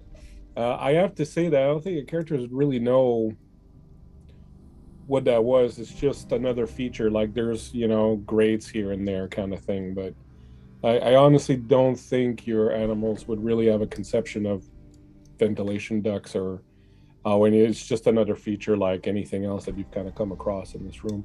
I mean, if you want to make a case for it, you can go ahead, but that's kind of my feeling off the bat here. Should I activate this map gizmo thingy? You know how it worked on the door last time. Well, last time I just pulled it out like this and I just held it and squeezed it a little bit. So when you do that, the lights start moving and sort of changing on it, and then the map shoots out again and it spins around as it's kind of orientating itself like Google Maps, and then eventually you kind of see the outline of it is very similar to the outline of sort of the rooms that are near you in the corridor and then at the end of it, sorry, there is in fact the little red blinking light appears to be at the end of this corridor behind that door. And when you approach it again, you feel the cube vibrating and you see lights ting, ting, ting, ting sort of light up in the same color pattern as your cube on the wall next to the door. Then you hear a kung. Then you see like a wheel spinning in the front. And then and then it slowly opens inwards. As it slowly opens, I will step in front of Lloyd and like be moving him behind me. I'll just kind of peek out around you. What is All it? right, you can turn to Albert Rodeo. Oh, we have a map. Maybe put the... That's the map that I made. It's not the one from Theox, in case you were about to shoot off. Okay, no, that's great. Nice looking map. Oh, are we gonna get a T-Hawks map later? I like T-Hawks maps. The next map's gonna be a T-Hawks map. I think I'll try to angle the lantern a little bit. As the door pushes inside, the music comes on a lot louder, and as it does, the light that's next to you in the corridor flicks on to life, and then lights around the room in here start flicking on, and then behind you, lights start turning on. Not too far, but like in this immediate corridor kind of thing. And as the lights come on, you hear that music kind of playing here. You see at the other end of the room, first of all, the room is like the rest of this place. It's got a concrete floor. The walls are steel. The room itself that you can see now has this piano, which I'm kind of confused about what animals know and don't know in this world a little bit, but I'm going to say that it's your characters would know what instruments are, right? So there's this piano there. It looks kind of old. Then there's a whole bunch of contraptions on the side that once the door opens and the power kind of comes back on in the room, some of the instruments and things are flared to life. Over here, you have what looks like a workbench, and then all these things kind of start going. This thing starts to whir a little bit. There's like electrical energy. It sort of flares around it. And you can see another door here. And over here, the wall seems to be somewhat damaged. Lloyd, as the door opens, it doesn't match exactly what you saw in your vision, but elements of it do. The music, the layout, things of that nature kind of, spring back as you see this room. Watch out for that cat. Keep that thing away from me. I think Pacino is going to just slowly start stepping into the room, looking around cautiously. Probably initially looking for the source of the music, because I imagine they hear it a lot louder now. Mm-hmm. And then, also looking for a cat or any other, quote unquote threats as well. All right. Well, feel free to move your characters about. Be careful in there. Lloyd's gonna stay very close to Pacino, like almost like his shadow, as Pacino walks through the space. Every time Pacino stops, bump into him. Yeah. Ah! I'm not sure Pacino would feel it. Probably not. So as you start to walk in and come around the door, you see here the music is coming from this. There's like one of those old school, record players, and there's like there looks like some sort of plastic disc that's kind of spinning on top of this thing, and the music seems to be coming from this machine and on the end there. But you also notice a skeleton here on the ground. In one hand, it's got some sort of flagon, and you can see like some reddish liquid that's kind of dried out on the floor. And in the other hand, it seems to be holding some kind of pistol. And as you come around and look further, you see there's like an open case there. And then there appears to be a desk with some sort of machine on top of it that kind of looks like a piano. There's some books along the wall there.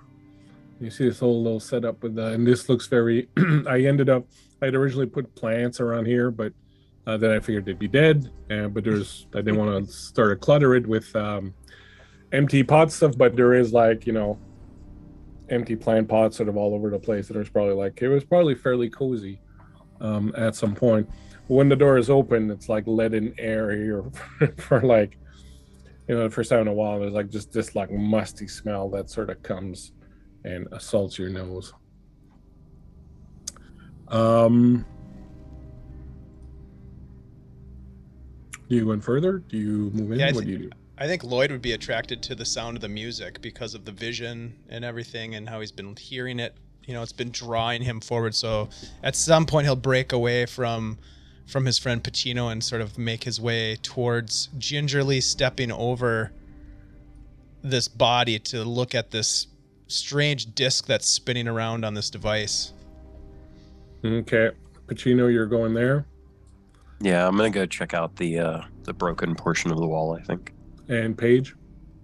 I am when I came in and I saw that like crazy electric activity going on over in the this area over here, he just kind of wanted to give that like some distance. And yeah, wide berth, just like Smart. Whoa, okay, and moves toward like kind of like intercepts it with Lloyd and checking out what seems to be something a little bit more, I don't even know if we call it welcoming, but cozier than the electric doodads going off. Totally. Doodads. The music. All right. And think of the watch it. So as you come around, so you see there's like an open case there, like I was saying. And that's do you go and check something specific, or do you just kind of hang out? What would you do? Well, Lloyd pretty much passing by over to the what's making all that noise, the music, and then at this open case. So and he stoops down and takes a look at like what's in this open case. Just maybe what's this laying here. Want to examine it.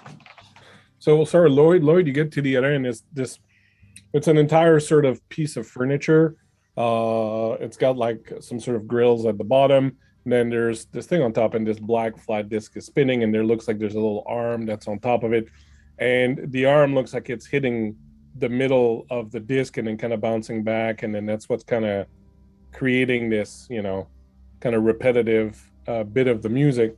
And you can see on a shelf nearby a bunch of other sort of these and there's a few on the ground. Like obviously whoever was in here, looks like you can switch them around and maybe get different sounds out of them or something. But obviously the person that was here in the last sort of moments of their life was listening to a lot of these things. Give me, if you would, Lloyd sauce, Give me Some Lloyd sauce. I like Lloyd that. sauce. Yeah. Give me a we'll make it a scout, I guess, to get a Scout. All right, so that's a kind of wits. see. I'm gonna use my advantage on this. Okay, go for All it. right. Extra dice. So 2 extra dice. And just to double check here, I have no skill dice. Okay. Oh, I got a 1. All right. You got a 1. You as you're start looking through these things, you move a bunch of things that seem of no importance at all to you, and you just kind of move them out of the way, and you get to what you caught your attention that screams at you important, like this is your certain, like the answer to something. This is And it, then you boys. pull it out and you look at it.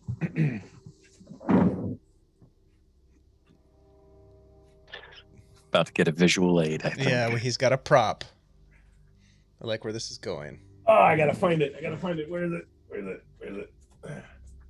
It's in the last place you look. Yep. See this and you're like, this has got to be the answer To to everything. everything.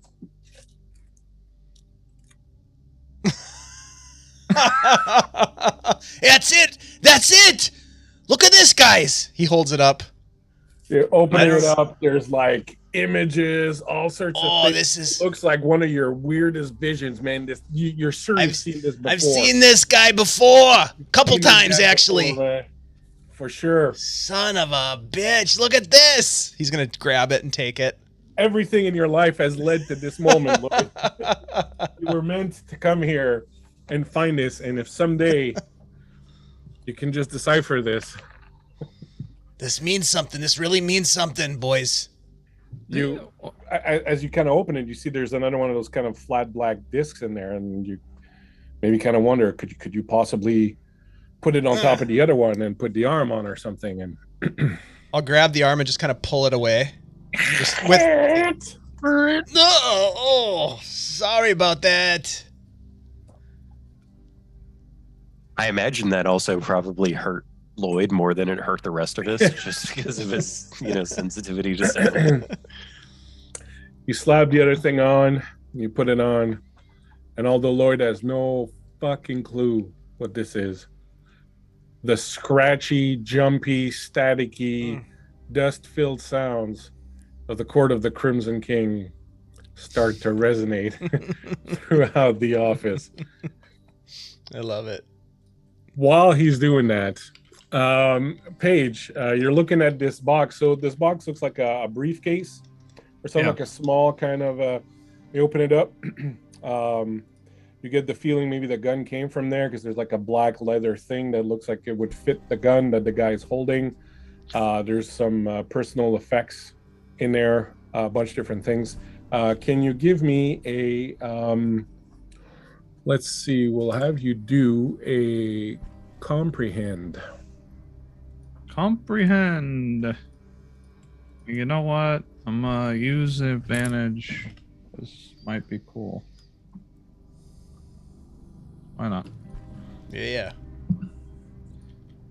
That's me at 12-8. All right, here we go. I got a 1-6 on my skill and a 1-1 on my attribute. All right, it's all good. You got the 1-6. So as you're pawing through this, you find this thing. It's kind of like a plastic box, sort of like rectangular, maybe this thick. The thing that kind of arrests your attention is that on top of it, there's like little holes that look kind of like the little holes on the side of the thing that's making music, right? So you kind of get this thing that maybe it's kind of working. There's buttons that you can push in. It looks like there's something in there in that thing, but your mind kind of goes, well, if there's sound and music kind of coming from that, maybe if you push one of these buttons, there's sound and music that would come from this box. It looks like it's maybe like a something you can transport. Okay. A music box you could transport. Yeah, it's kind of like wondering, like I guess me trying to like figure that out, I'm kind of messing with the buttons a little bit, and getting a little bit of feedback from them. The yeah, there's no feedback that comes from it, but as you're sort of manipulating it, there's one button that's red, so you think you should probably avoid that red button because usually that's bad news.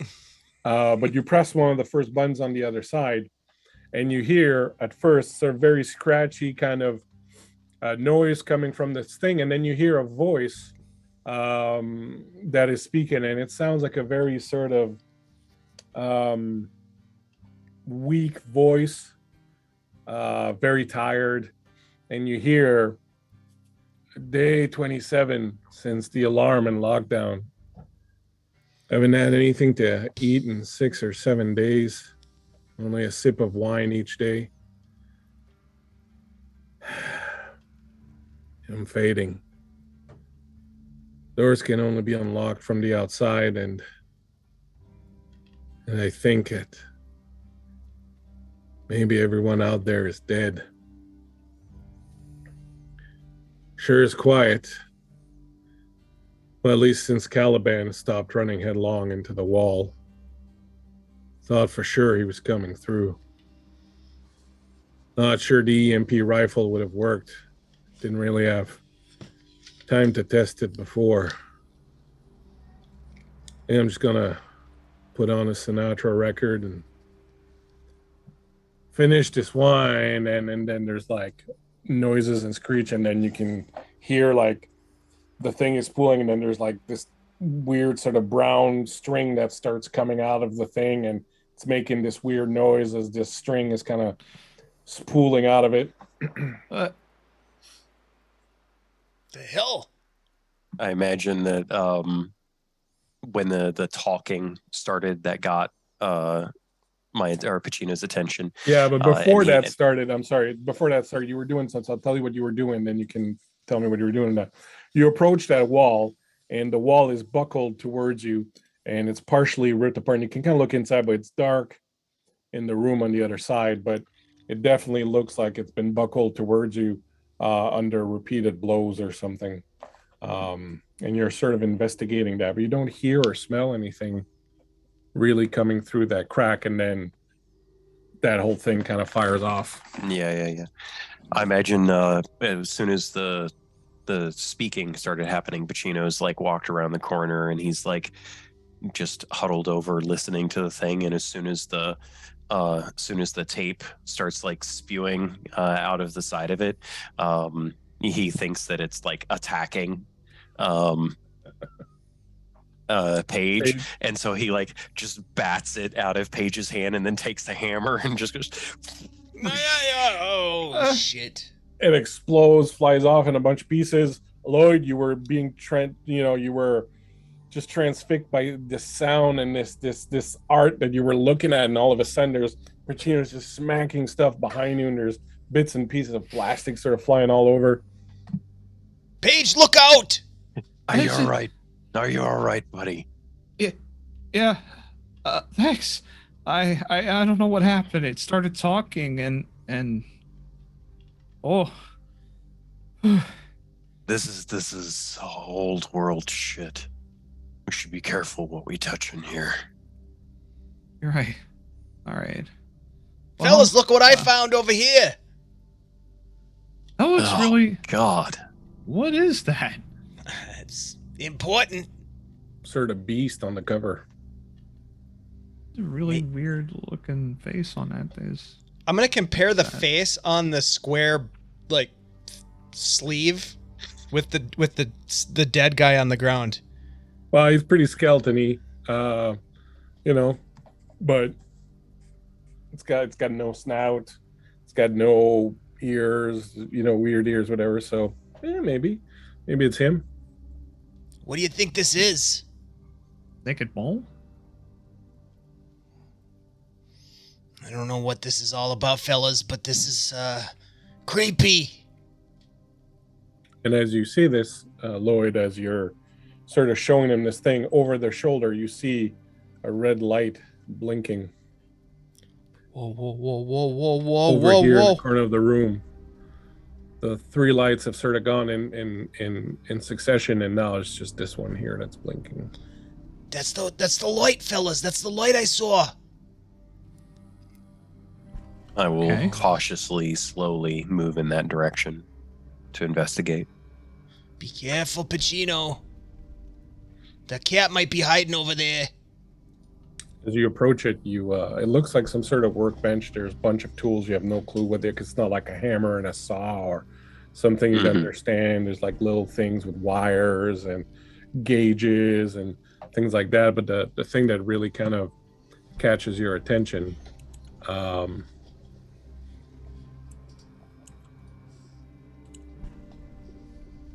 as you approach the workbench, is this thing.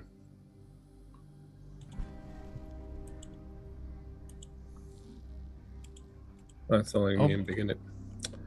It's not letting me. Oh, there we go. Oh, There it is. I got it. Shit. You see this thing lying on the side on like a little cradle that's kind of holding it up, and there's like a little plug that's running to it, and you can see that the blinking it's connected to those things where the blinking red light is, and the gauges are kind of showing, you know, maximum whatever, and there's a little red blinking light on the side of this thing. Looks kind of like a gun. You've seen a rifle before. It looks kind of like a rifle, but it's kind of hard to, you've never seen anything like this. It's also not something that Pacino would like. He is more afraid of rifles than anything. Like, he can't actually physically handle them. So like, he doesn't touch it. But I think he would kind of gesture towards that. I mean, I'm assuming I don't see anything else in the immediate vicinity, right? No. I mean, there's Okay. a bunch of little tools and stuff like that. You Right. see on the side of the one of the tools you kind of recognize. It looks like a pair of pliers, but there's like a bunch of other little tools inside the handle and stuff. And as you look at that, you think, you know, that might be useful, maybe something to pick up, as you recognize it's got like blades and little saws and things like that. So Yeah. So he will gesture for his friends to come over, pick up the multi-tool, and just like toss it at Paige. Kind of fumbles it. So what that could be? I'll put the stats for the multi-tool in. I love that, Jeff. Didn't expect that. But after gesturing my companions to come over to the table, I will, mostly looking at Paige, say, check this and make sure that it's not going to, I don't know, explode. And then I will start going about investigating the room, looking for Lloyd's cat that he is so afraid of. I really hope it wouldn't explode, especially while I'm looking at it. Let's take a look at this thing. Once we have the chance. All right. So I'm sorry, I was writing out the stats or everything. So Pacino's looking around the room, seeing about trying to find the cat. What is Paige doing? I am. Pacino had directed Paige to examine this tool specifically, whether or not it might like blow or anything like that. You know, it might not like do anything on its own. The tool, you mean we the would just gun? comprehend The it. gun. Yeah, the gun. Yeah, it's like it looks looks rifle like stuff, but way more watchery than or weird, technological, way above our heads kind of situation. Like, could this thing just like go off on its own? Who knows? Maybe it'll sprout legs and start shooting at us. And what is Lloyd doing? Well, I'm wondering if Lloyd would put two and two together about the discs on this phonograph, because he might be interested in trying to play. If he looks inside that sleeve that you showed us and sees another black disc, I feel like he would pull it out and try to put it on this thing. But I don't know if he would understand how to work it. Well, that's when you make a comprehend roll. All right. Do the same, Travis, if you would. Comprehend. And as far as Pacino goes, you've noticed something, Pacino, that once the red light sort of came on, there's a couple other little things in the office that you not notice because the charging thing has kind of wound down, so the sound is sort of lowered, so you can hear around a little bit more, and there's a sort of kind of a buzzing, whirring sound, almost like something being wound up, maybe, or something like that. That's coming now through that you can hear through this gap in the wall here.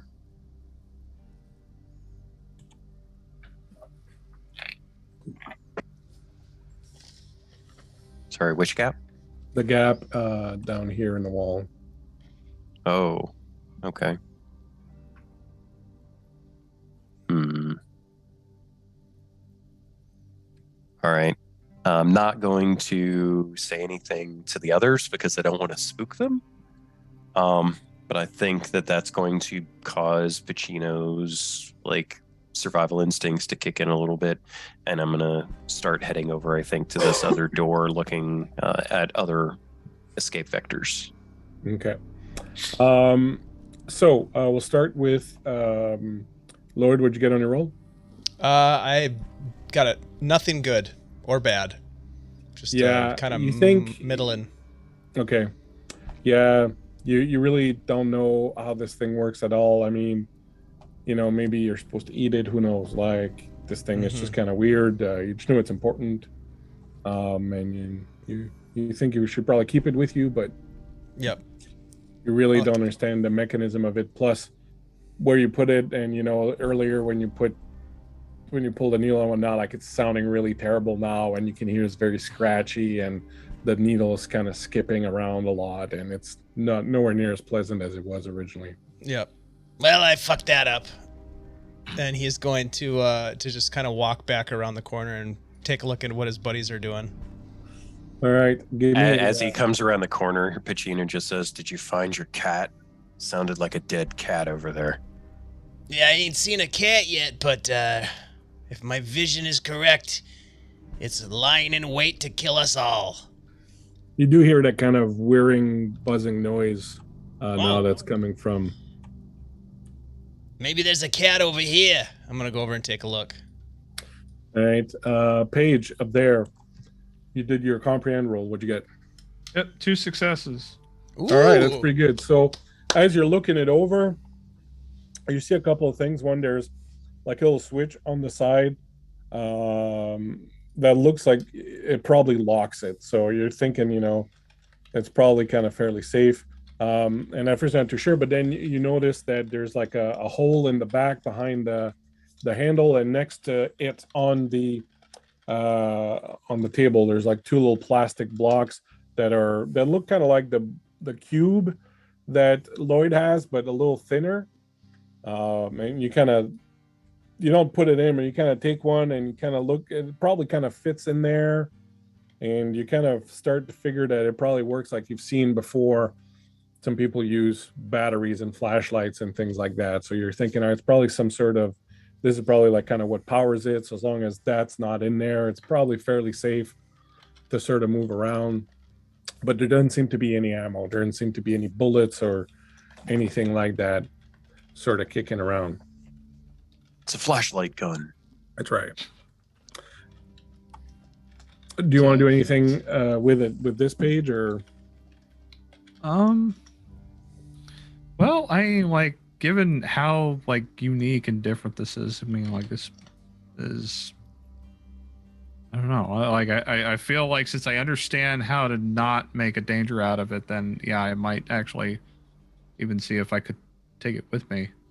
But of course, it's probably when you plugged pick in, it up, isn't it?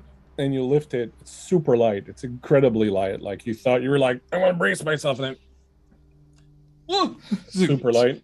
Picked it up and When you almost lift fell it, the little back. cable kind of unplugs from it. And you're holding it, and it's kind of unwieldy because it's really big, but it's pretty light. It's certainly interesting. Pacino at the door down there. You realize that that door looks sealed pretty solid, but you notice on the side of the wall, like there's no handle or anything like that. And on the side of the wall, there's like a thing, and it's got like kind of the outline of a hand on it, but like it's been pulled off the wall, and there's wires kind of exposed, like someone was trying to mess around with it or something. The door looks pretty solid in there. And Lloyd, you approach this hole in the wall, and you hear this buzzing, kind of whirring sound of something kind of winding up. And as you approach it, it stops suddenly, and it's kind of quiet. And Hello? you kind of, Hello? Kitty, kitty, kitty, kitty. Kitty, kitty, kitty, kind of look kitty. through the hole, and suddenly you see two red eyes kind of It's open. the demon cat! And as you say that, the eyes come at you.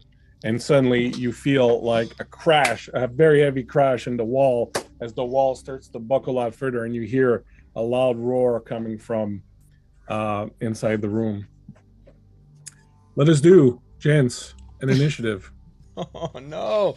I told yous it was a demon cat the whole time. So your vision came true, so you have what does that give you? You get an advantage on, I think it gives you, right? I get if my vision comes true, I get to add 1 extra die. Right. So on your first roll, what first action that you do, you get to add an extra dice. Oh no. And what comes at you Uh-oh. this particular instance is, I'll put a better image of it here.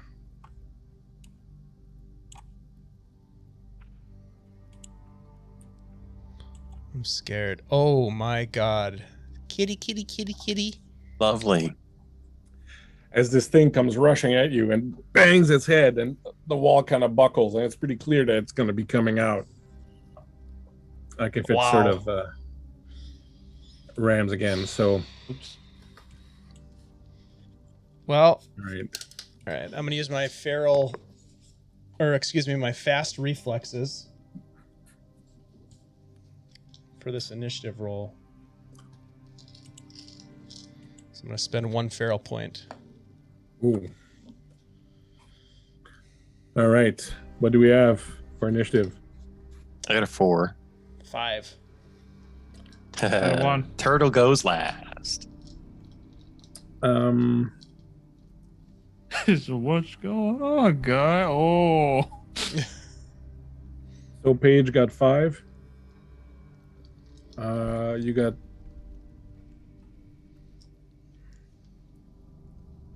4. You know, got 4. Yeah. I had a quick question about the feral points. Do we get 2 points at the start of every session, or You is have just our 1 minimum point at the for start? each 2? animal power that you have at the start of the session. So our minimum is basically 2 at the start Yeah. of each session. And Because I didn't use any last game. yeah, but they don't stack up. You just you start back at the beginning with the 2, and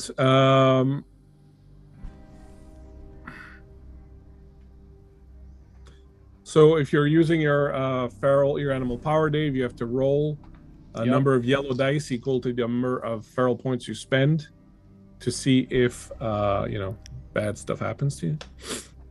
I rolled a 6. Oh no. No, I think you're good.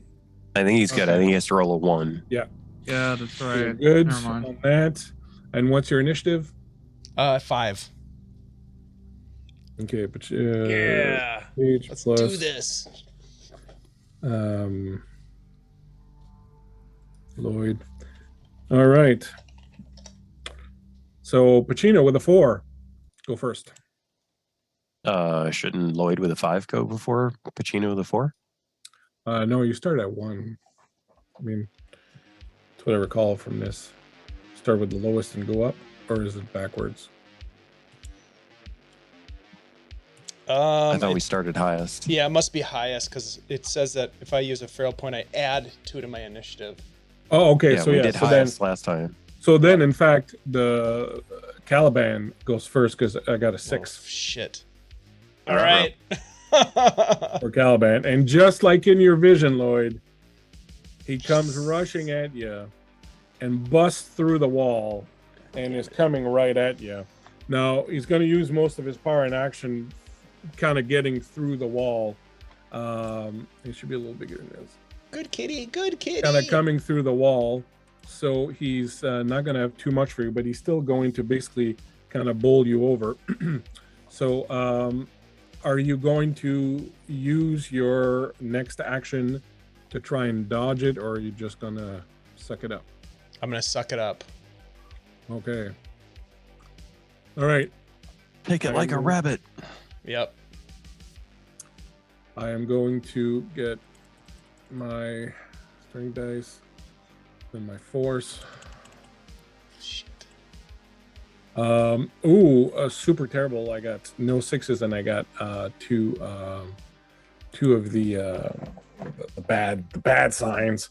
So in fact, as he starts coming at you, Lloyd, the second rush that he gives to the door, I'm trying to open my Zoom. Okay, the second rush he does to the door gets him through, but then he kind of stays stuck as some of the pieces of the metal from the wall kind of like, latch onto him, and you manage to sort of just kind of back away from him, and then he's kind of stuck there, and he snaps at you with his mouth, but he's kind of stuck, and he's trying to claw his way out and try to extricate himself from parts of this steel wall that have kind of caught in his armor and his pistons and his machinery and stuff. So he's like trying to sort of bust himself out of there. So you kind of fall back a little bit. Just the mouth basically closed, like right here in front of you. You saw your vision come to life. So I guess you go now then at 5, as well as Paige. Both of you will go right now. So either one. Paige had a 1. Paige had a 1. I thought Paige had a 5. Mm-mm. I'll say this. The first thing that happens as Lloyd uncharacteristically stands his ground is that he just drops a pile of pebbles out of his sphincter onto the ground, and he walks up as he's putting his again, these are mutant animals. He puts his fingers through the brass knuckles, and he's just gonna go up and just be like, "Bad kitty," and pow. All right. So go ahead and use your strength plus your fight. Okay, strength.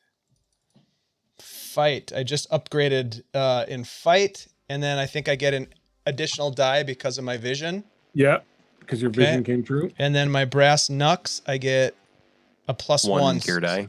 Yep, so I'm rolling a total of 7 dice. I got both a success and a fail. I got a success on my skill dice, and I got a failure on my attribute dice. All right, so that's good. That's all that matters, is that you got the 1 success. So your damage is 1. In this particular case, he is going to roll his armor, which seems to be pretty significant. And get no 6, but 2 1s on it. So the armor, you managed to just find the great, his neck's right there as he's kind of like trying to pull, and you see like some pistons and some stuff, and you just kind of punch him right in there, and your hand gets right in there and crunches a whole bunch of stuff as he takes 1 damage. So that would be my action, I'm assuming, right? You can take a move if you want. Yeah, so I'm going to use... Make a maneuver. I'm gonna make a maneuver to... Do I see any buttons or anything on this guy's face? Buttons? No, I mean, there's his eyes that are glowing red there. All right. I'm gonna instead of trying to do that, I'm going to just sort of move I'm gonna stay within that range, but I'm gonna try to move around the corner this way and Okay. get out of direct visual range of this guy. Okay. Next up is Pacino at 4. Do I need to use my fleet-footed to get in melee No, and it's attack just this when guy? you go Or in here. We'll say that. Okay. Pacino Like just if you step charge. outside the door or something, you'll be in the next zone over. Right. Pacino just charges in, bear roar, hammer at the ready, swinging down. And also, just for flair's sake, you said that this jacket that he had picked up in one of the lockers was like an oversized like motorcycle jacket. Yeah. I'm gonna say that it's got like patches on the back from like Sturgis Motorcycle Rally, and then and there's this like faded patch of like a badly drawn like tiger cat on the back that just manages to catch the light of the room as he's like roaring and charging in Nice. I to like do it. some damage. I'm going to give you 2 extra dice because he's stuck in the wall, and so is gonna have difficulty. Okay, and that goes moving out of to skill, right? Yeah. Okay. 2 for that. I have 2 points of physical damage, so that reduces my strength by 2. And I'm going to use my advantage. Nice. All right. So rolling 13 dice. Wow. Oh, Jesus. 4 successes and 4 5s on top of it. Wow. So you get some I stunts did- out of that? Oh yeah, I do. I did get a 1, but it was on the skill dice, so it doesn't matter. I mean, it Alright. wouldn't have mattered anyway. I'm gonna roll my Um, armor and see. So I got 3 successes on the armor, so it reduces you down to 1. Oh, Well, you have I mean- -1 armor, though. So let me. Well, mean- that only depends on how much damage I do, right? Because I'm not necessarily doing all of these stunts as bonus damage. No, but so yeah, but you have the armor applies before you figure out what you do with your thing. So you're doing right now. You got 4 successes. Now I roll my armor and I reduce it. And then if there's anything left over, you can do stunts and damage and. Oh, so. the defense roll. Yeah. Mhm. Oh, okay. So he always gets a defense. Yeah, because Got the it. armor, that's what the armor does. The armor is always just there, but in this case, your weapon gets a -1 Got it. to his Okay, armor, sure. right? So it's going to reduce his successes against you by 1. So he's got 2 successes, which leaves you with 2. Okay, and I You have to use one decide of. if you want to. I have to use one of those for the 3 damage from the hammer, right? And then you get Okay. a stunt on top of that. Yeah. Sweet. I think then that I'm going to. Well, I can't pull his weapon, I'm assuming, but I can decrease his initiative.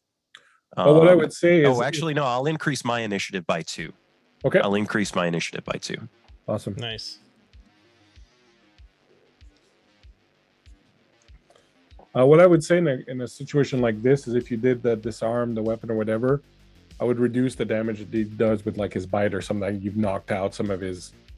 Oh, sure, fang fair. or something like that, right? Right. Okay. All right. So he's got 2 damage. Get Sorry, him, 3, Pacino. right, with your Get him. hammer. So David done 1. He's got 3 more damage. Oh, from I you. can actually spend a fair point to increase that by 1 as well. So I will do that. All right. Give me a dice roll to see if your feralness. Alrighty. Oh yeah. You might not give me a dice roll actually. Yeah, I do. Okay. It's a 3. Okay, you're good.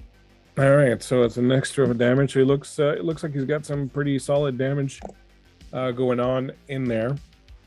That's my huge animal power that I get to add for that.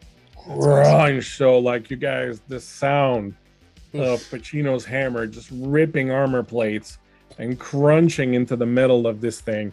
This thing lets out a huge howl, almost like it's a machine. How can it feel pain? It lets out this huge howl as if it's like It's being rent apart, and you realize it's not the creature howling, it's the metal that's just buckling and snapping under the weight and power of Pacino's hammer shot.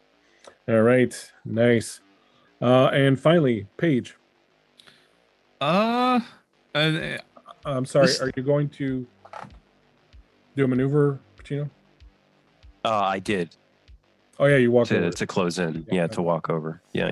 My initiative is now 6, by the way. Yeah. So, Paige, what would you like to do? does Paige logically connect the idea that loading one of those batteries into the rifle would make it operable, and I could? Yeah, I think that's why I was describing Chance a earlier, shot? right? That you kind of get the idea. You know what a Yeah. battery is. You've seen it before, and it totally fits in that kind of slot there for the gun. There doesn't seem to be bullets, so your roll earlier had 2 successes, so that was pretty good. So I would say that Paige sort of puts 2 and 2 together. It would basically, like, there is no ammo, but he has a feeling that maybe it'll be operable in some way if he was to load it in and try to use it. So yeah, he's gonna. Well, he had the rifle in hand, and then like the battery, as he was trying to figure it out and sees what's going on, and then just pushes it in to see what would happen with the gun, since he didn't do it yet. All right, so your maneuver. So you don't have to spend a maneuver to pick it up since you already had it up. You need to spend 1 maneuver to load a ranged weapon. So you slam home the thing, and as you do, it starts to vibrate. You see lights around the light, and then there's like rails in between those 2 sort of barrels, and you see like arcing energy that sort of starts spreading through it. Now, if you want to use it, you need to aim it. So that's another maneuver. So if you wanted to try and do that, you would have to aim it. No, I'm sorry, you don't have to aim it. You just have to prepare, which is the load. So if you wanted to use it, you could. I'm looking at what's going on over there, and I'm afraid I would end up somehow, like, if this did actually fire, it would pop Pacino instead, because Yeah, I'm bad Pacino's with huge. And guns. it's kind of in over there. Yeah. So is it possible, since with my, I would guess that you use a maneuver to load it, or am I able to use a maneuver to like ready or like prepare, like, you know, just to like take the time to line up a shot? Yeah, and you then can the take a next maneuver turn, to I do aim. the action. You can take a maneuver Okay. to aim, and then when you shoot next time, we'll give you a +1 dice. Okay, yeah, that's what I gotta do. Okay. No problem. So you pick it up and you kind of put it to your shoulder, and then when you kind of look, there's like a little screen on the back, and when you can see what's in front of the gun, and you can see like Pacino and this thing fighting, and there's these little electronic crosshairs that kind of line up, and like, you know, it's when they're over Pacino, they're green, and then when they're over the robot cat, they become red, right? And they kind of flash, and then they kind of try to lock onto it. So you're like, holy crap, man, you know, like trying to sort of aim this thing at him. Is it like kind of taking a little bit more of a turtle down stance here with this gun, and it's just yelling, Pacino, I think I figured it out. You might want to stay clear. Right. Speaking of Good Pacino, job. Speaking With of the Pacino, flashlight. it's a huge Like, flashlight. that's the only thing that he can think it is that it's a flashlight. So Oh boy, he's gonna be shocked when this goes off. So well, then, Pacino then he'll know it's not a flashlight. That's how you learn. Pacino and the It's a cat go Sparky at the same flashlight. time. I'll give you the advantage on it, Pacino. Like, you'll go first since he's still trying to extricate himself from the thing. Okay, great. I will go ahead and try to sledge him again. All right. All right. So I do not Meanwhile, get my Lloyd's in the advantage back this looking for a time. Peter Gabriel album to play. Sledgehammer. So 2 less dice this time. That's 3 more successes. All right. Two ones, but I'm not. Do I want to push actually? No, I'm not going to push. I'm going to take my 3. Okay. I'll roll is armor dice -1. I'll do it correctly this time. I have 1 success. So how many successes did you have? You had? I had 3. All right. So you have So- 1. We have 2 now. What would you like to do with Yep. them? I'm going to spend a feral point to boost my damage again. Okay. So I rolled a 4 on spending the feral point, so I'm fine. Okay. And then for my extra success, yeah, I think I'm just going to do the knock or pull a weapon, like you said last round. You want to damage kind his of- claws or his jaw? I think his jaw. Okay. That's what's there, right? That's what's out of the hole, basically. So I think it's just clocking him right across the jaw. So your hit has kind of dislocated his jaw, so that only kind of one side of it's kind of functioning and closing properly. Right. Okay, and that also reduces his initiative by 1. okay. Nice. All right. So at 5, then he will go along with Lloyd. It'll be simultaneous. What would you like to do, Lloyd? Lloyd is going to see what's going on here and is going to run up and sort of like cold cock him from the side, sucker punch Okay. with the go brass for it. knucks. All right, Brass so knuckles. let's see. The brass They bring the trouble. strength plus Hit him with a the Canuck. fight plus the knucks. Oh, but I got a success on my my attribute. I also got a biohazard on my attribute, and then I got an explosion on my gear. That's fine. If you don't push, you're fine. Don't. No, not this time. I'm gonna hold off on pushing, even though Because you're only going to roll really like, want what, to. 1 die. I'd roll 3 dice, but I'm not going to because I don't want to break the knucks. But I will do my 2 damage. All right. So he rolled a 1 success on his armor, so you'll Okay. do 1 damage to him Okay. as you punch, but you don't kind of totally get as good of a crunch as you did last time. I told you, Pacino, these cats are pests. On his action, he kind of like pushes himself and sort of just steps out of the hole, and then his tail comes up over his head, almost kind of like a scorpion, Oh shit! and it shoots forward. And as it does, it sort of splits off in 2 and sort of scissors like this. And he's going to hit both of you. You can, if you want, give up your next action to try and dodge. If not, then we'll just leave it to your armor. I'm gonna try to dodge. All right, so your next action then will be dodging. So you get to roll. I'm going to defend as well. Okay. So you need to you can't defend. You have to dodge. It's kind of like a ranged attack. Okay. It's your agility plus your move. Okay, that's okay. Agility and move. Yep. And then his tail acts as a ranged attack as it's shooting out those things. Does the armor add anything to this? The armor will add in after. Okay. Right. Okay. So basically, if you successes you get on your dodge become like armor successes after. So keep them lined up. I rolled a failure. Okay, that's fine. I got 1 and 1. I'm not pushing. All right. I mean, so I got a 6 and a 1, and I'm not pushing. So Okay, so it's going to roll that plus that plus the gear. All right, I got 4 successes on my roll. All right, so now roll your armor. So whatever armor you have, you roll a number of dice equal to your armor. And tell me how many 6s you have between that plus the successes you got on your dodge. 0 for me, but my armor is +2.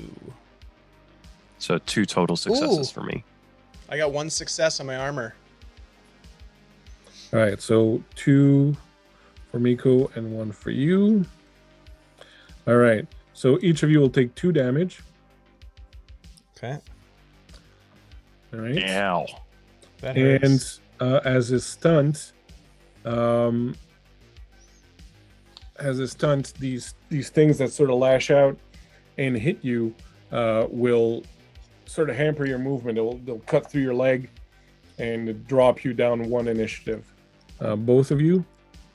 So Miko, you'll be down to 5. Lo, you'll be down to 4. Okay. And you take the 2 damage as these things sort of bury into you.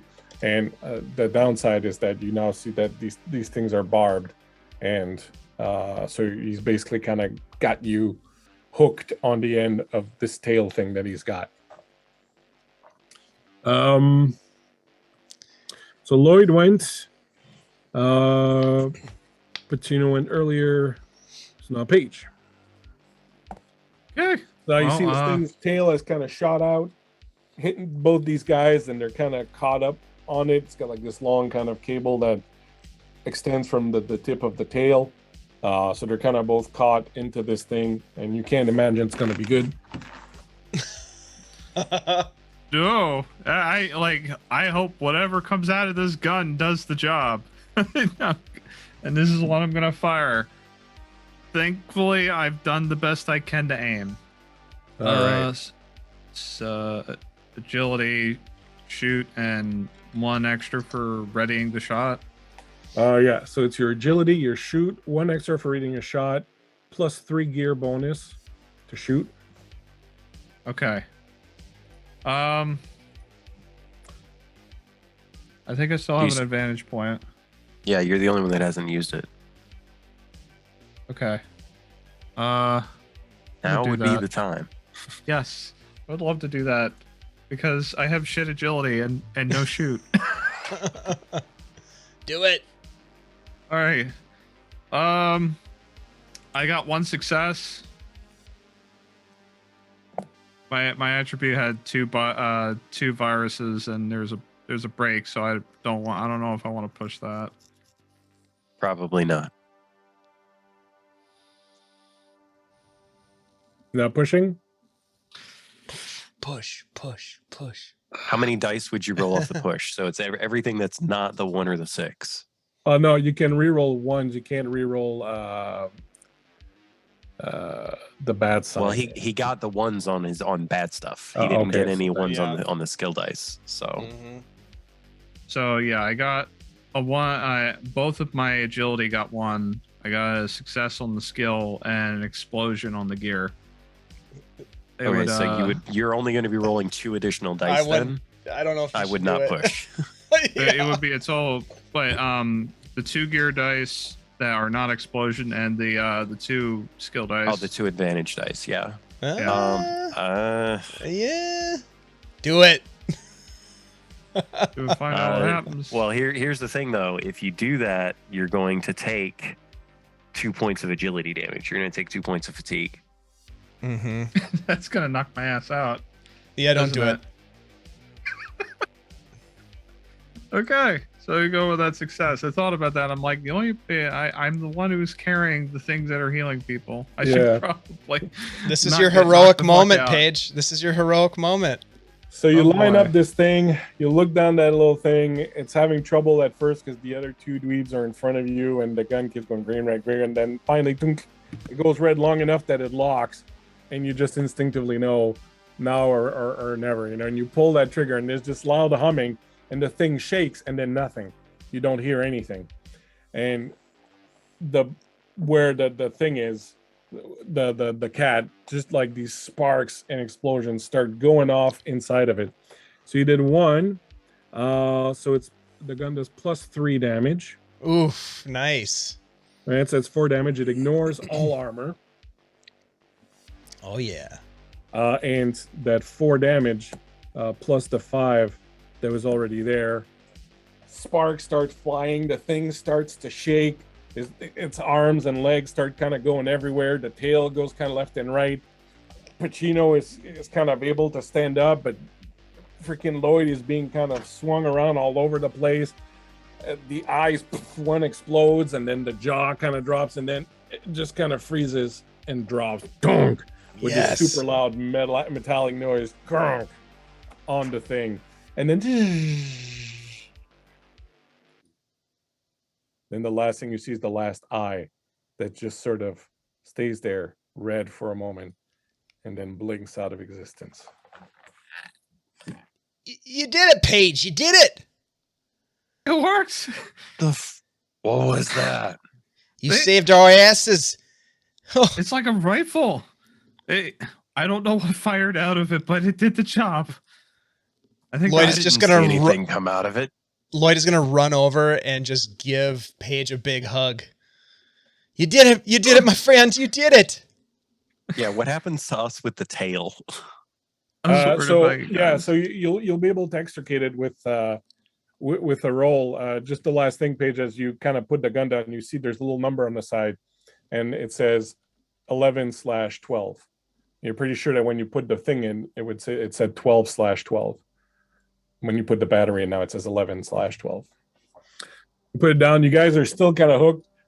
He runs over, and the cable just kind of spools out of this thing, and you can see that it can shoot it pretty far. And you kind of reach Paige, you give him the thing. You still got this thing sort of through your leg. You're gonna have to do. Someone's gonna have to do a. Let's see what you got.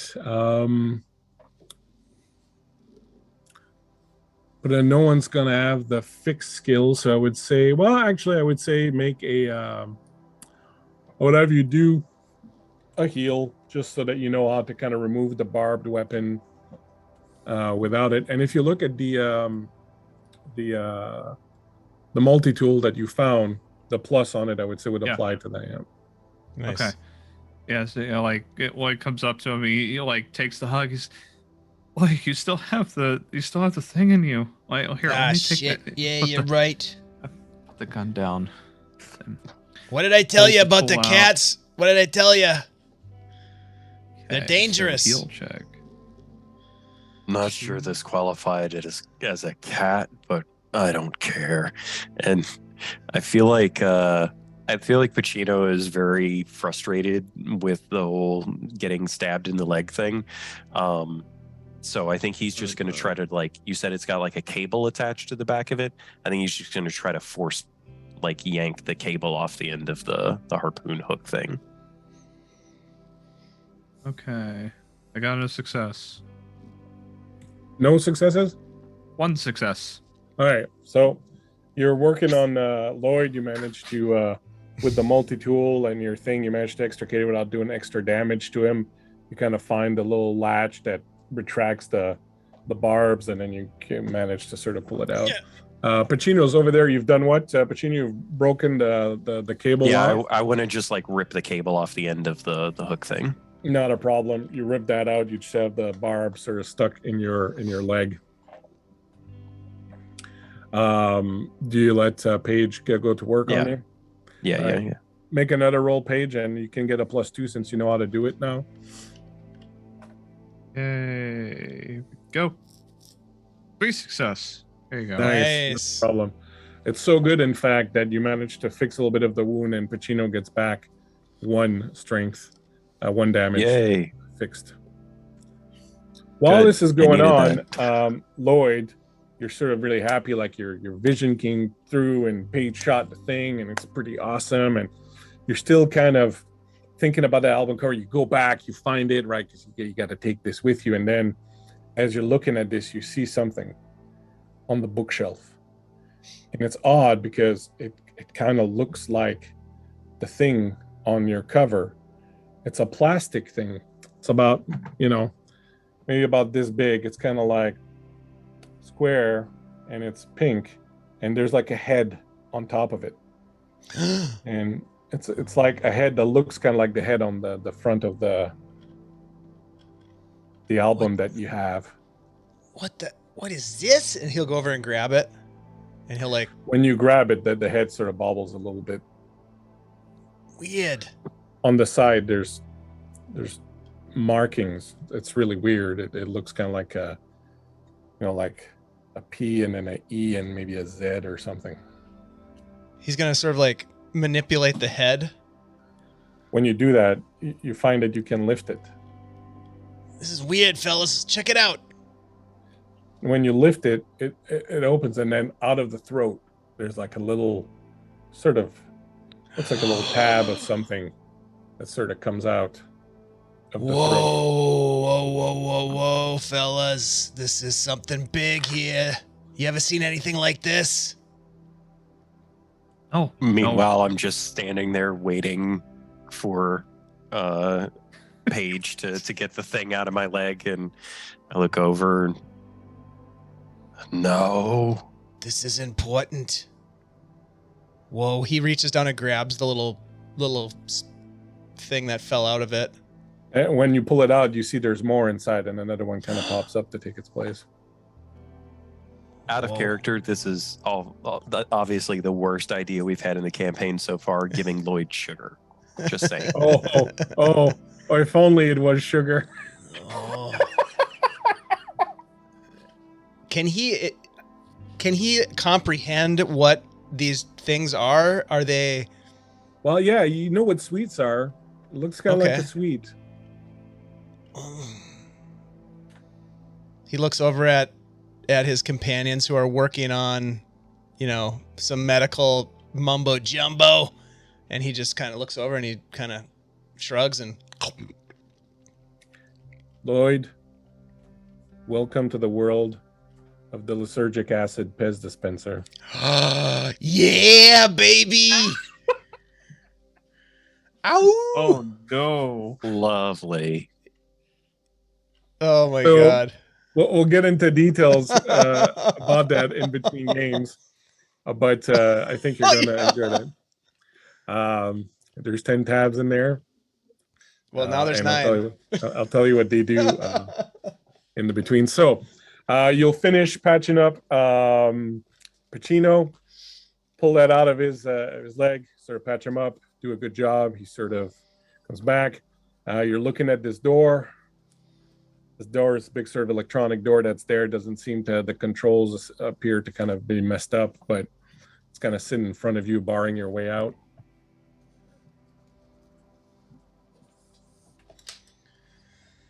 I think Pacino would want to inspect where the robot thing came from. So when you go into that room to check it out, you notice that it's just a holding pen. There's nothing else in this room except that light there that is no longer functioning because it's broken. And there's just at the other end, there's like a cable that comes out of the wall that this thing was probably plugged into to charge it. But of course, as it leaped forward, it ripped that out.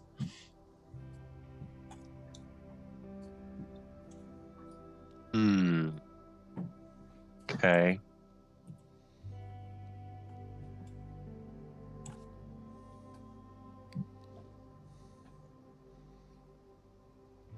Do you think that flashlight will work on the door? I don't know. Let's give it a try. It made the cat thing all sparky and weird. Yeah, I don't know what came out of it. It just Weirdest thing, Lloyd, as they're talking, you see this Paige's face slowly transforms into this as he's talking. Fellas. And when you look at Pacino, he's looking at this gun thing that he has this weird face where he's like, Fellas, we got a situation here and it's wonderful.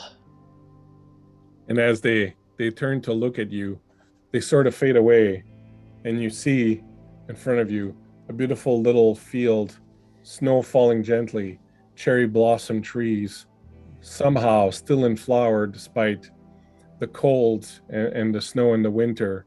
And you're sort of just looking at this and feeling the wind on your face, and it feels marvelous, like the caress, of a lover or something like that. And you're feeling very, very good and very easy. And you're seeing it, and then suddenly out from behind this tree appears this fox, this very, very good looking fox, who sort of comes out and winks at you. On her back is a huge bow that you automatically, as soon as you see it, you notice her quiver full of arrows that have little hearts on the end of it. And little cherry blossom petals are sort of sprouting as she's walking forward. They're falling behind her out of her coat, and her big red tail is just sort of waving at you. And she's approaching you, and she's about to touch your face. And you see you're lying on the ground, and Paige is there. Lloyd, you okay? It's beautiful. What happened? What was? Did you Absolutely eat another mushroom? beautiful. I love you guys. I love you. Buddy. He's fine. He's Look at your useless, but he's fine. Guess So it's up you'll- to you and me now to figure out this door. Oh, let's see, get a good clear shot of that. And gonna just don't let him roll anywhere. I don't know. I'm afraid he's gonna run off. Take the gun. And You turn around, he's rolling himself in the carpet, just rubbing it on himself and saying, "Oh, that tail is so wonderful." And he's just, "Oh, it smells so good." He's licking the carpet. "Oh, it's so soft." He's not going anywhere. okay. All right. You take aim at the Uh, door. Yep. Gonna heft it. You'd see the signals going through the scope or whatever. It the turns little red right box on it and the way it should. and then just pull the trigger and hope for the best. Same thing, the gun vibrates, and then you kind of feel something out of it, but then nothing, and then the door.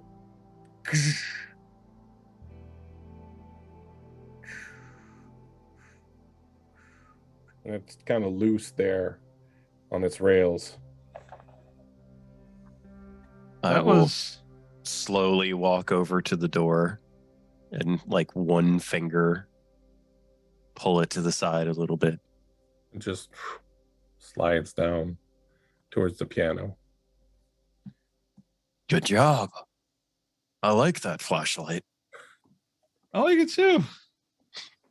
I still don't get how this works. Just on your character sheet, record weapon flashlight. Yeah, two-handed flashlight. So you'll pick up Lloyd, who is clutching his King Crimson album and has difficulty letting go of the carpet, but you eventually take out the multi-tool and cut out a piece of it so you can cling on to it and put him over your shoulder. And Lloyd, you see the most wonderful things happen to you while this is going on. You head down the corridor, and eventually at the end of the corridor, you'll find another door. This one, an older door that's kind of in the side of the hill, and looks like the mountain at some point. Some rocks have shifted or whatever, and part of the door is kind of bent out. So you'll be easily enough be able to kind of, move enough that Force you it can open. kind of climb over it. And then you'll be on the southern east side of the valley. And we'll decide to make camp for the night as the night has fallen and it's kind of cold and whatnot. And you'll come in and make yourself a nice little camp and get some rest and let Lloyd sort of come down from his trip. And we'll see what happens next time on Lloyd's Got a Pez Dispenser. Full of LSD. Oh no. That's right. Oh my God, this is gonna be great. What could possibly go wrong? Kids, don't do drugs. Adults, responsibly. Adults responsibly. That's right. Oh my God, thank you so much, Christian. That was great. We did Good it. job, everyone. Was that the labyrinth, essentially, or Oh, not? this really? is just No. this is not elaborate. This is Okay. just one Some of their facility. yeah. Yeah, understood. That's okay. I was curious if that's what we were getting a glimpse into, but yeah. Wow. Well, thank you. Before we leave, let's go around the table here and do some if you tell people who you are and where they can find you and all that good jazz. Why don't we start with our glorious game master, Christian? My name's Christian. Can be found at the Bleak Season on the Twitter. Around these parts, jamming, playing, generally just having a good time. Big thank you to Dave again for the opportunity to GM this, and a big thank you to my players. All of you are extremely awesome, and I look forward to next week to more mayhem. Awesome. Thank you so much. Miko.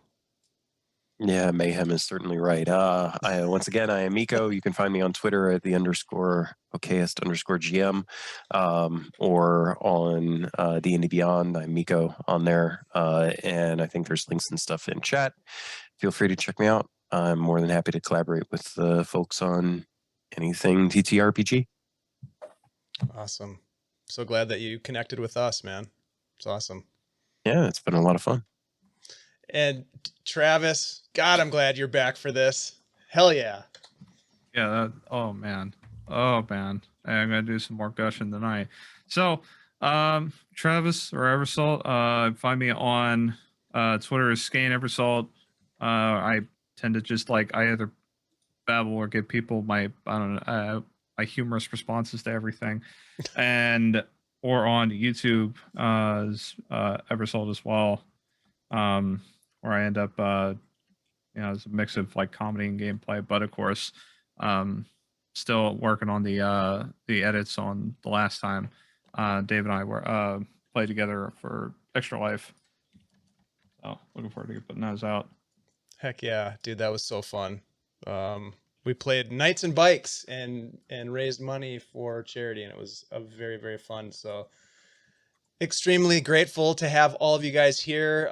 Really quick, my name's Dave, Dungeon Master Dave, and I play games, run games, produce games here on Guild Superior. And don't forget that in just 2 days' time, our Saltmarsh game is back as the Dead Gang continues deeper into the Amadio jungle in Greyhawk and is going to seek out, hopefully, to help save this long isolated tribe of elves. So we'll see what happens there, but please come and check that out. We're going to go ahead and raid some folks over at Sensei Suplex. They're playing some Dungeons and Dragons. Looks like Valley Sensei of Suplex, Dreams. best name in streaming. It's so good. It's so good. Thank you all for being here. Let's go ahead and raid these folks and let them know that we appreciate them. Thank you all.